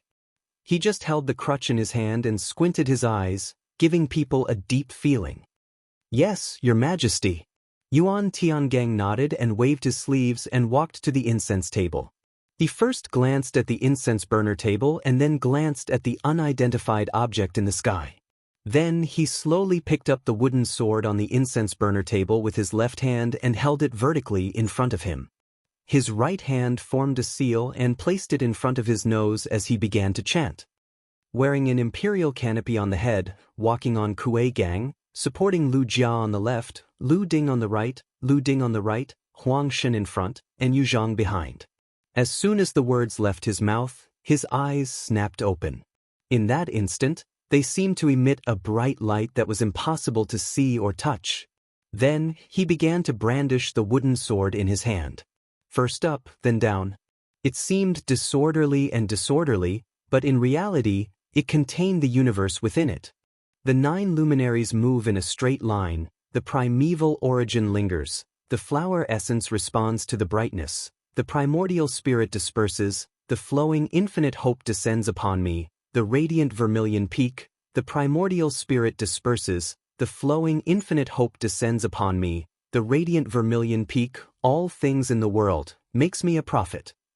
He once again placed the seal on the tip of his nose and urged the incantation with a serious face. At this moment, he seemed to have entered a state of selflessness. Everything around him had nothing to do with them. Everyone looked at this scene and didn't feel surprised because this wasn't the first time they had seen it. Every time the royal family offered sacrifices, they would let the official of the imperial astronomer perform the ceremony. Sometimes, they would invite Yuan Tiangang. Although they were used to this, they still had some doubts in their hearts. Could a few words of incantation really see through this supernatural thing? It sounded a bit mysterious. Although they all had doubts in their hearts, no one said it out loud. After all, this was passed down by their ancestors for thousands of years. Maybe there really was some magical power. Li Shimin didn't know about these different thoughts of everyone. At this time, he clenched his fists and stared with his eyes wide open. It seemed that he wanted to see something from such a ceremony, but unfortunately, he didn't see anything. He now completely pinned his hopes on Yuan Tiangang, or this ceremony, so he was the most nervous and didn't want anything to happen. At this time, he was like a tight bowstring that would break with a little carelessness. Moreover, as the emperor of the Tang dynasty, he must give the world an explanation, an answer, and appease the restless people. Otherwise, how could he face the people of the Tang dynasty in the future? Thinking of this, Li Shimin's face showed the sadness again. He subconsciously took out a cigarette from his waist and stretched out his slightly trembling right hand to touch the fire roll, but he didn't feel anything. At this time, little Gizi quickly took out the fire roll from his waist and handed it over respectfully. He was the close eunuch of His Majesty, so it was necessary for him to have sharp eyes. Since he knew that His Majesty liked this kind of thing, the fire roll at his waist had never been broken. Li Shimin glanced at little Gizi out of the corner of his eye and nodded slightly. He stretched out the cigarette, lit it slowly, and took a deep breath. This relieved his tense nerves. After a while of relaxation, he moved his eyes to Yuan Tiangang, who was performing the ceremony. Yuan Tiangang had adjusted the posture of the wooden sword in his hand, but he still kept chanting. Heaven and earth are natural. The filth is dispersed, the mystery in the cave, the Taiyuan is dazzling, and the gods in all directions make me natural. The talisman of Ling Bao tells the 9 heavens. As soon as he finished speaking, he respectfully looked at the wooden sword in his hand, then placed it on the incense table. He let out a long breath, took out 3 copper coins from his sleeve, and threw them on the incense table. Then, he clasped his hands together and began to chant. After a quarter of an hour, he slowly opened his eyes and looked at the copper wire. Chapter 1854. However, this result made Yuan Tiangang's pupils shrink, and his brows almost frowned together. Li Shimin noticed the abnormality and quickly stepped forward. "Master, what happened?" While speaking, he glanced at the copper coins on the incense table, but he couldn't understand them at all. He had to look at Yuan Tiangang and continue to ask, "Daoist, what is the meaning of this divination?" Everyone also looked at Yuan Tiangang nervously. Now, all hope was on this person. If it was really confirmed that Mars came to the world, then His Majesty couldn't escape the responsibility. However, Yuan Tiangang didn't answer, but stared at the copper coins as if he didn't hear Li Shimin's words. He didn't pretend not to hear, nor did he deliberately not answer, but this divination. This divination didn't show an ominous divination, but why did the people say that an ominous star came to the world? "Your Majesty, please look. This divination moves with thunder, disperses with wind, moistens with rain, suppresses with sun, stops with Zhen, speaks with Dui, Qian with the ruler, and Kuan with the hiding. Therefore, it is not an ominous divination." Yuan Tiangang pointed to the copper coins on the incense table and explained word by word. "Not an ominous divination?" Li Shimin frowned. If it was not an ominous divination, then why did the thing in the sky not disperse for a long time? "Master, are you sure?" He also hoped that it was not an ominous divination, but some of the things in front of him were too strange. None of them were right. The thing in the sky didn't disperse for a long time. Others said it was an ominous star and Mars, but Yuan Tiangang said it wasn't. But if it wasn't, why did the thing in the sky keep circling around Chang? It was really strange. Yuan Tiangang shook his head and didn't look back. "No, this is not an ominous star." As soon as this remark came out, it instantly caused an uproar. The originally quiet sight also boiled up in an instant, and the surprised voices of the officials were full. "Not an ominous divination? Is it really the vengeful spirit of Xuanwu Gate coming to take our lives?" "Yes, I think it must be. If it is not an ominous star, then there is only one possibility. Your Majesty must take responsibility." Everyone looked at Li Shimin angrily, as if he was being pointed at by 1,000 people.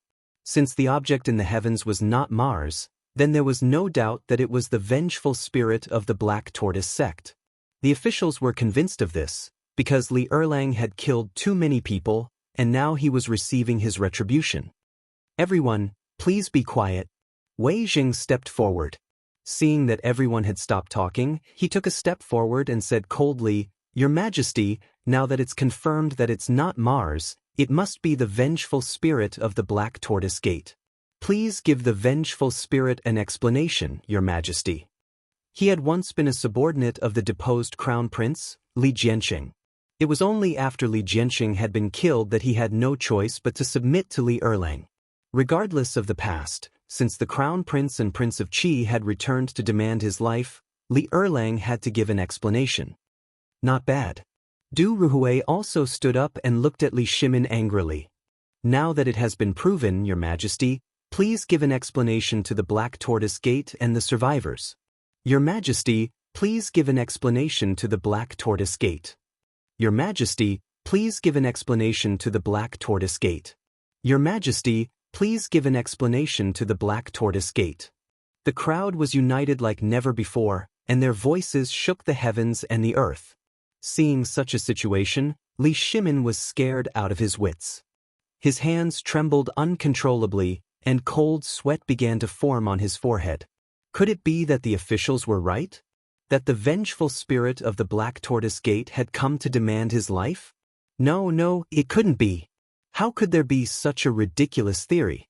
He kept on hypnotizing himself, convincing himself that it wasn't the vengeful spirit of the Black Tortoise Gate. Because he couldn't believe it.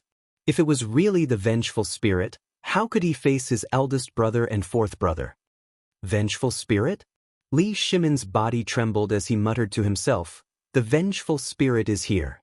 What should I do?" Your Majesty, please don't panic. Yuan Tiangang hurriedly stepped forward and held Li Shimin. Your Majesty, I have a plan. Hearing this, Li Shimin seemed to have grasped a life-saving straw. His whole person became sober.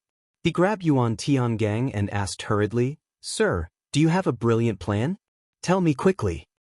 Issue an edict, open an altar to offer sacrifices to heaven, hold a Wadaland assembly, and expiate the vengeful spirit. Yuan Tiangang knew Li Shimin's current situation, so he had to tell him everything he knew. Yes. Li Shimin was a little flustered and didn't know what to do for a while. He said casually, "Issue an edict, open an altar to offer sacrifices to heaven, hold a Wadaland assembly, and expiate the vengeful spirit." As soon as his voice fell, there was a rush of footsteps not far away. A group of palace maids and eunuchs came one after another. In the middle was Zhang Sun Wugo's phoenix carriage. "Your Majesty," Zhang Sun Wugo began to roar before she reached him. Li Shimin looked in the direction of the voice and saw his wife. He seemed to see a glimmer of hope. "Maid Guanin, hurry up, hurry up." Zhang Sun Wugo kept urging the eunuchs carrying the phoenix carriage. Seeing that she was about to reach Li Shimin, she rushed down. Fortunately, she didn't fall. She quickly stepped forward, grabbed Li Shimin's hand, and hurriedly said, "Your Majesty, what's the situation now?" Chapter 1855. She was in the palace, so she naturally knew what was going on in the imperial study. However, it was inconvenient for her to come because the harem couldn't participate in politics. However, she was worried about Erlang, so she didn't care about the rules and came directly. "Guanin maid." Li Shimin stroked Zhang Sun Wugo's tear-stained face and said sorrowfully, "It's the vengeful spirit of the Xuanwu Gate." Although he didn't want to admit it, the truth was in front of him. He couldn't refute it. "What?" Zhang Sun Wugo screamed. She couldn't believe the answer. How could it be the vengeful spirit of the Xuanwu Gate? Li Shimin didn't reply. Instead, he looked at Zhang Sun Wugo and nodded heavily. Now that things had come to this, he couldn't hide it anymore. It was better to make it clear. Seeing Li Shimin's expression, Zhang Sun Wugo felt as if she was hit by a heavy hammer. Cold sweat flowed down her forehead. She felt a sense of powerlessness. Suddenly, her vision turned black and she fell backward. "Guanin maid." Li Shimin hugged Zhang Sun Wugo and kept shaking her. His voice was a little hoarse. After a violent shake, Zhang Sun Wugo slowly opened her beautiful eyes. She looked at the person in front of her and grabbed Li Shimin's wrist. Her face was a little pale. "Your Majesty, what should we do now?" "According to Master Yuan, I need to announce the punishment." Li Shimin looked at Zhang Sun Wugo and said with a sorrowful face, "Your Majesty, how can you make such a sacrifice?" Zhang Sun Wugo suddenly stood up. Her face was full of disbelief. "Sigh." Li Shimin sighed and said helplessly, "This is the only way now." "How could this be?" Zhang Sun Wugo's face was pale. Cold sweat flowed down her forehead. She glanced at the civil and military officials on the ground and her husband in front of her. She really believed the vengeful spirit of the Xuanwu Gate. So many civil and military officials were present, and even the famous Yuan Tiangang of the Tang dynasty was doing divination. It seemed that things had come to an irreversible point. She could be considered as the second beneficiary of the Black Tortoise Gate's change. Now that Erlang was in trouble as the Empress, how could she sit by and do nothing? Thinking of this, she wiped away the tears that were about to fall from the corners of her eyes. She looked at Li Shimin and said seriously, "Your Majesty, this concubine is willing to go to Hua Sheng Temple to kneel in front of the Buddha and recite sutras for 7 days to help the souls of those who have died." Once these words were spoken, the officials who were originally indignant couldn't help but feel that the Empress seemed to be more pleasing to the eye. Li Shimin didn't think so. This was his wife. When he thought of his wife praying to Buddha for what he had done, he couldn't help but feel touched. "Guanyin maid, Your Majesty." Zhang Sun Wugo slowly pushed Li Shimin away and said with concern, "Your Majesty, please personally preside over the Water and Land Assembly and release the souls from purgatory." "Good, Zhen will preside over the Water and Land Assembly." Li Shimin nodded heavily. Now that the Empress could make such a sacrifice, as the Emperor, of course, he had to set an example. "Thank you, Your Majesty." Zhang Sun Wugo bowed and then turned to walk towards the Phoenix carriage. Now she didn't dare to delay. Every moment she went to Hua Sheng Temple meant that she could release one more soul. Watching the Empress figure gradually disappear, Li Shimin withdrew his gaze and looked at the officials. With a solemn expression he said, "Wei Zheng, write an edict for Zhen. Zhang Sun Wuji, prepare for the Water and Land Assembly. Xu Jindo, the Imperial Astronomer, prepare for the sacrificial ceremony." "Yes, Your Majesty." The officials looked at each other, and the expressions on their faces finally eased a bit. "In that case, everyone can go and prepare." Li Shimin had a bitter expression as he responded.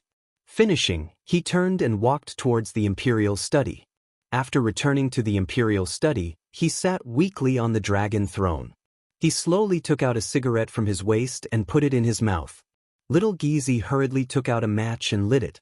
He took a deep breath and tried to relax himself. Now that the dust had settled, the edict had been issued, the preparations for the Water and Land Assembly had begun, and the sacrificial ceremony was about to begin. He had given an explanation to the people of the world. But this also confirmed that he was incompetent and had killed the innocent. But what else could he do? He glanced at the officials who had left the Imperial Study. Waves of helplessness spread through his body. The officials had forced him to abdicate. The people were at odds with him. This was a last resort. He hoped that after the storm, the people of the world would forget about this matter. Even if he broke his teeth and swallowed it down, he couldn't find anyone to talk to because he could only blame himself for this matter. These were the souls of Xianwu sect. Basically, each one of them was his family. Yet these family members had died under his blade. Now that they were coming for his life, what could he blame them for? He could only silently endure it. But if Feng Zi was here, he might be able to turn the tide. That guy had a lot of ideas. Thinking of Feng Zi, he suddenly trembled. He seemed to have thought of something.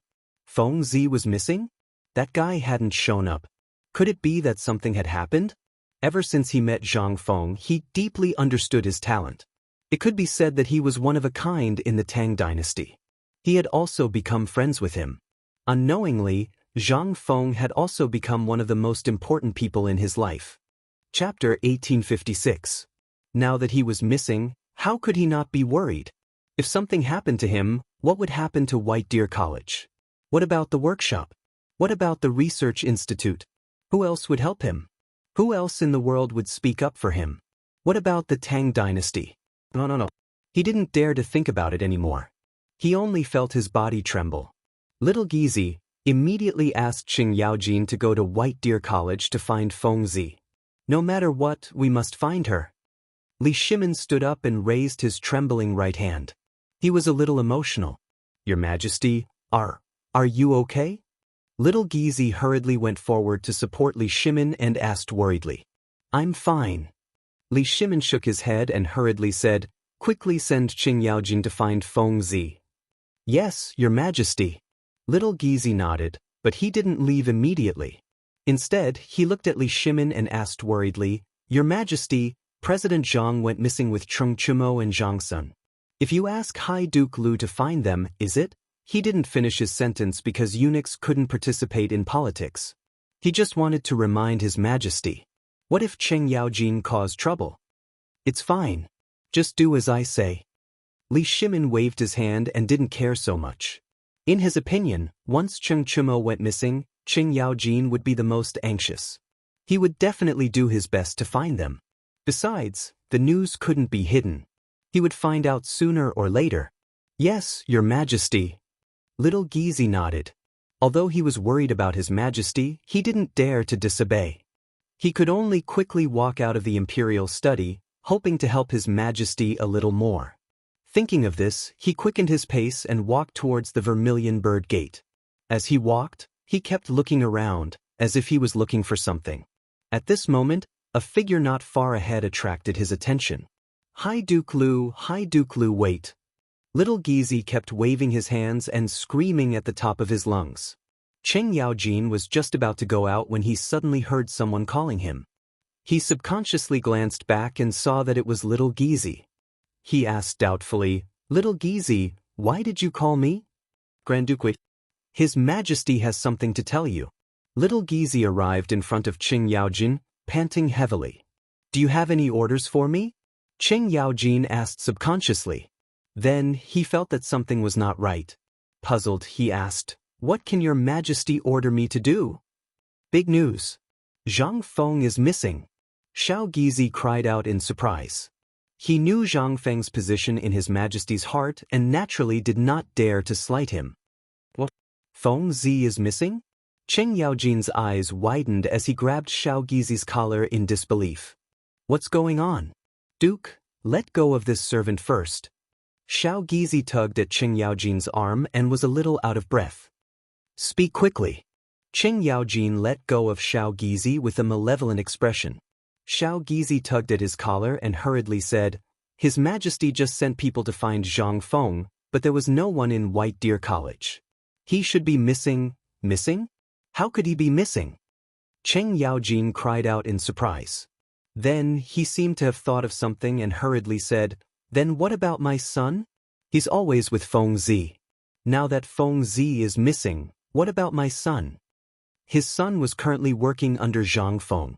If Zhang Feng was missing, then what about his son? Would he be missing as well? These were all possibilities, so he had to ask clearly. Xiao Gizi was a little guilty. He knew Cheng Yaojin's temper. If he said something wrong, he would beat him up. If he said it now, he might end up with a black nose and swollen eyes. "What is this? Hurry up and if *King say it." Cheng Yaojin waved his clenched fists impatiently, as if he was going to beat someone up at the slightest sign of something wrong. "Duke, please calm down." Xiao Gizi hurriedly fawned over him and smiled charmingly. "Duke, your son went missing with Zhang Feng." "What?" Cheng Yaojin widened his eyes in disbelief. In his eyes, his son was the lifeblood of the Qing family. He couldn't go missing and he wasn't allowed to go missing. Now that something had happened to him, he couldn't accept it. "You bastard, why didn't you say so earlier?" He cursed silently. Then, without waiting for Xiao Gizi's reaction, he turned and walked out of the palace gates. He quickly walked out of the palace gates, jumped onto his horse, and galloped towards White Deer College. Behind him were dozens of Qing Residence's retainers. At this moment, the situation on Chang'an and Main Street was slightly better. It wasn't as chaotic as before, and the roads were cleared. Cheng Yaojin galloped towards White Deer College. There weren't any obstructions on the way. Cheng Yaojin arrived at White Deer College in a short period of time. He jumped off his horse and rushed towards the college. "Where is everyone? Where did they all die?" He started to shout as soon as he reached the field. "Who's making such a big fuss?" Xianxia walked out of the classroom with some dissatisfaction. He looked towards the source of the sound and saw Cheng Yaojin. He frowned. "What are you shouting for?"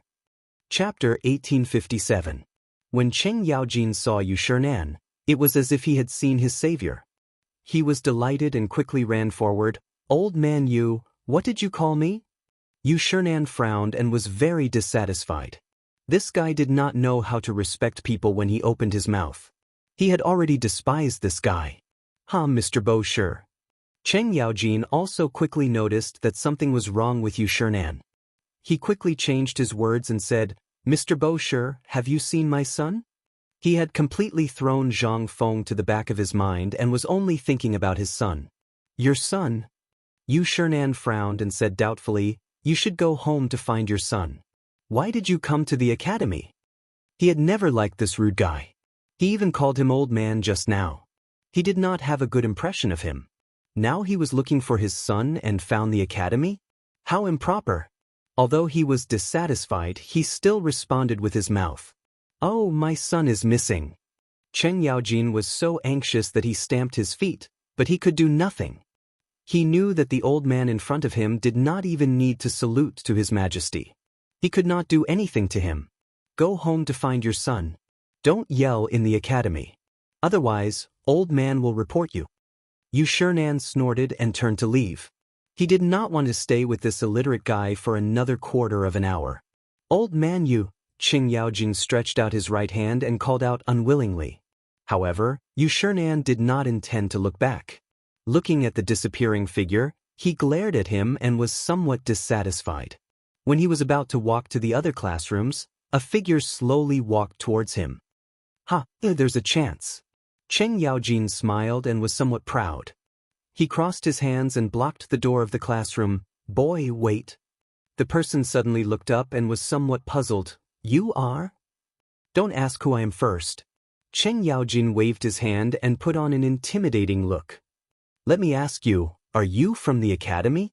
Why do I feel like I've seen you there before? That's right. My name is Yuan Hong. I was the flag bearer for the previous basketball match. The person replied timidly. He knew that the academy often came to look for the dean. The person in front of him was probably one of them. He couldn't afford to offend him. Perhaps he could use the basketball game to suppress his arrogance. Yuan Hong? Cheng Yaojin raised his head and muttered to himself. Then, he looked at Yuan Hong and revealed a malicious expression. Let me ask you, where did your dean go? Now that old man Yu was out of the question, he had already offended him. He could only find some clues from these students. Yuan Hong scratched his head as if he was thinking about something. After a while, he said slowly, I remember now. The last time the dean went to the research institute, he hasn't returned until now. There were also a few people from the workshop who went with him. Research Institute. Cheng Yaojin's eyes darted around. He finally found some useful clues, but it wasn't enough. Do you know what they went to do? I don't know. How can we ask about the dean's business? Yuan Hong shook his head and was a little nervous. If you don't know, why are you talking about it? Seriously. Cheng Yaojin secretly spat. He glared at Yuan Hong and walked straight to the entrance of the academy. Only a petrified back view was left. So he was the one who told the other party the news and got scolded? What was this? Yuan Hong shook off the dissatisfaction in his heart and walked to the classroom. Looking back at Cheng Yaojin, he took the reins from the servant and ran straight to the research institute. Now that there was news, he couldn't slack off. What if his son was in danger? What if Zhang Feng had some bad idea to bring his son along? Then his Cheng family would be ruined. Thinking of this, he became even more anxious. He whipped the back of the horse and galloped away. A moment later, Cheng Yaojin arrived at the entrance of the research institute. He jumped off the horse and rushed in. Is there anyone? Is there anyone? He shouted at the top of his lungs, trying to find someone he knew. Coincidentally, Ma Zhou and Hao Chujun were on the field. When they heard the shout, they subconsciously glanced over. Who's it? What are you shouting about? It's you too. Cheng Yaojin looked in the direction of the voice. It was as if he had discovered a new continent. This was because he still remembered the scene of Zhang Feng scolding these two fellows. Who are you? Do we know you? Hao Chujun looked at Ma Zhou with a face full of question marks. The two of them were waiting here for their teacher. In the end, this person came over. They didn't know him at all, but he was still trying to worm his way into being friends. You don't need to know who I am? Cheng Yaojin waved his hand generously as if to say that he didn't care. Then he quickly said, "Where did your teacher go? And my son?" "Teacher." Ma Zhou frowned and glanced at the sky. Teacher had brought Chengchumo and the others to the sky and hadn't come down yet. How was he going to tell others? Could it be that teacher had researched the flying artifact and gone to the sky? No one would believe that. Chapter 1858. Looking at Ma Zhou's actions, Chen Yaojin also subconsciously glanced at the sky. He felt that something was wrong, but he couldn't see what it was. He could only urge, "Where did Feng Zi go?" This, Ma Zhou looked at Hao Chujun, his eyes somewhat evasive. Hao Chujun naturally understood. He looked at Qing Yaojin and smiled. "My teacher has something to do and will not be back for a while." This was just him making things up. In fact, even he himself didn't know when his teacher would come back. Cheng Yaojin naturally saw the two's little actions. He was very suspicious that the disappearance of Feng Zi and his son was definitely related to these two guys. "Then what about my son, Qing Tinio?" "Oh, your son. He also went with my master." Hao Chujun lied without blushing. "Went out together?" Qing Yaojin was somewhat doubtful. His son would discuss everything with him. This time he actually dared to hide it from him. This was impossible. He looked at the two of them unwillingly, trying to find some clues. At this time, the iron wire under their feet and the brazier attracted his attention. "What is this?" Cheng Yaojin pointed at the iron wire on the ground and asked. This is something we got to play with." Hao Chujun laughed and was about to pick up the thing on the ground. This thing belonged to his teacher. He couldn't let this guy ruin it. "Let me see." Cheng Yaojin snatched the iron wire from Hao Chujun's hand. He had a feeling that Feng Zi's disappearance was related to this guy in front of him. Moreover, these two guys were protecting the iron wire. Maybe there was some conspiracy. "I can see that you two are not honest. Were you lying to me just now? Tell me." "Why would we lie to you?" Hao Chujun smiled. "You are Brother Tinia's father, which means you are our father." After saying that, he gave Ma Zhou a look, wanting him to say something good. Ma Zhou understood and quickly stepped forward. He smiled and said, "Yes, you are Tinio's father. Why would we lie to you?" As he spoke, he reached out to grab the iron wire in Qing Yaojin's hand, trying to take it back. However, this guy was too strong and couldn't move it at all, so he could only give up. "Stop trying to bewitch Lao Tzu. Lao Tzu won't fall for it." Cheng Yaojin glared at the two of them and waved the wire in his hand. "Lao Tzu thinks that the disappearance of Feng Zi and my son is related to the two of you. If you don't tell me, Lao Tzu will punish you right now. We really don't know." Ma Zhou pulled a long face and said in a pleading tone, "You just said that Feng Zi went on a long trip, and now you say that you don't know. There is indeed a problem." Cheng Yaojin sneered. After saying that, he put down the iron wire in his hand and rolled up his sleeves. It seemed that he was about to go all out. "What are you doing? You can't mess around." Ma Zhou's expression changed and he stepped back. "This is the Research Institute. You can't behave atrociously here." "Yes, this is the Research Institute. You can't mess around." Hao Chujun was also a little scared and stepped back. "Can't mess around?" Cheng Yaojin sneered and said indifferently, "Lao Tzu doesn't care about you." After saying that, he strode forward, grabbed Ma Zhou's arm, and threw him over his shoulder. Ma Zhou was a scholar. How could he withstand Cheng Yaojin's torment? He immediately fell to the ground and wailed. Seeing this, Hao Chujun's face changed. He was about to run away when Cheng Yaojin used total annihilation. Hao Chujun fell forward and fell on his face like a dog eating mud. Lao Tzu could beat 10 of you back then." Cheng Yaojin glanced at the two people on the ground with disdain. After saying that, he pulled Ma Zhou's left leg with his left hand and Hao Chujun's right leg with his right hand. He pulled the two people together, then picked up the iron wire on the ground and tied their left and right legs together.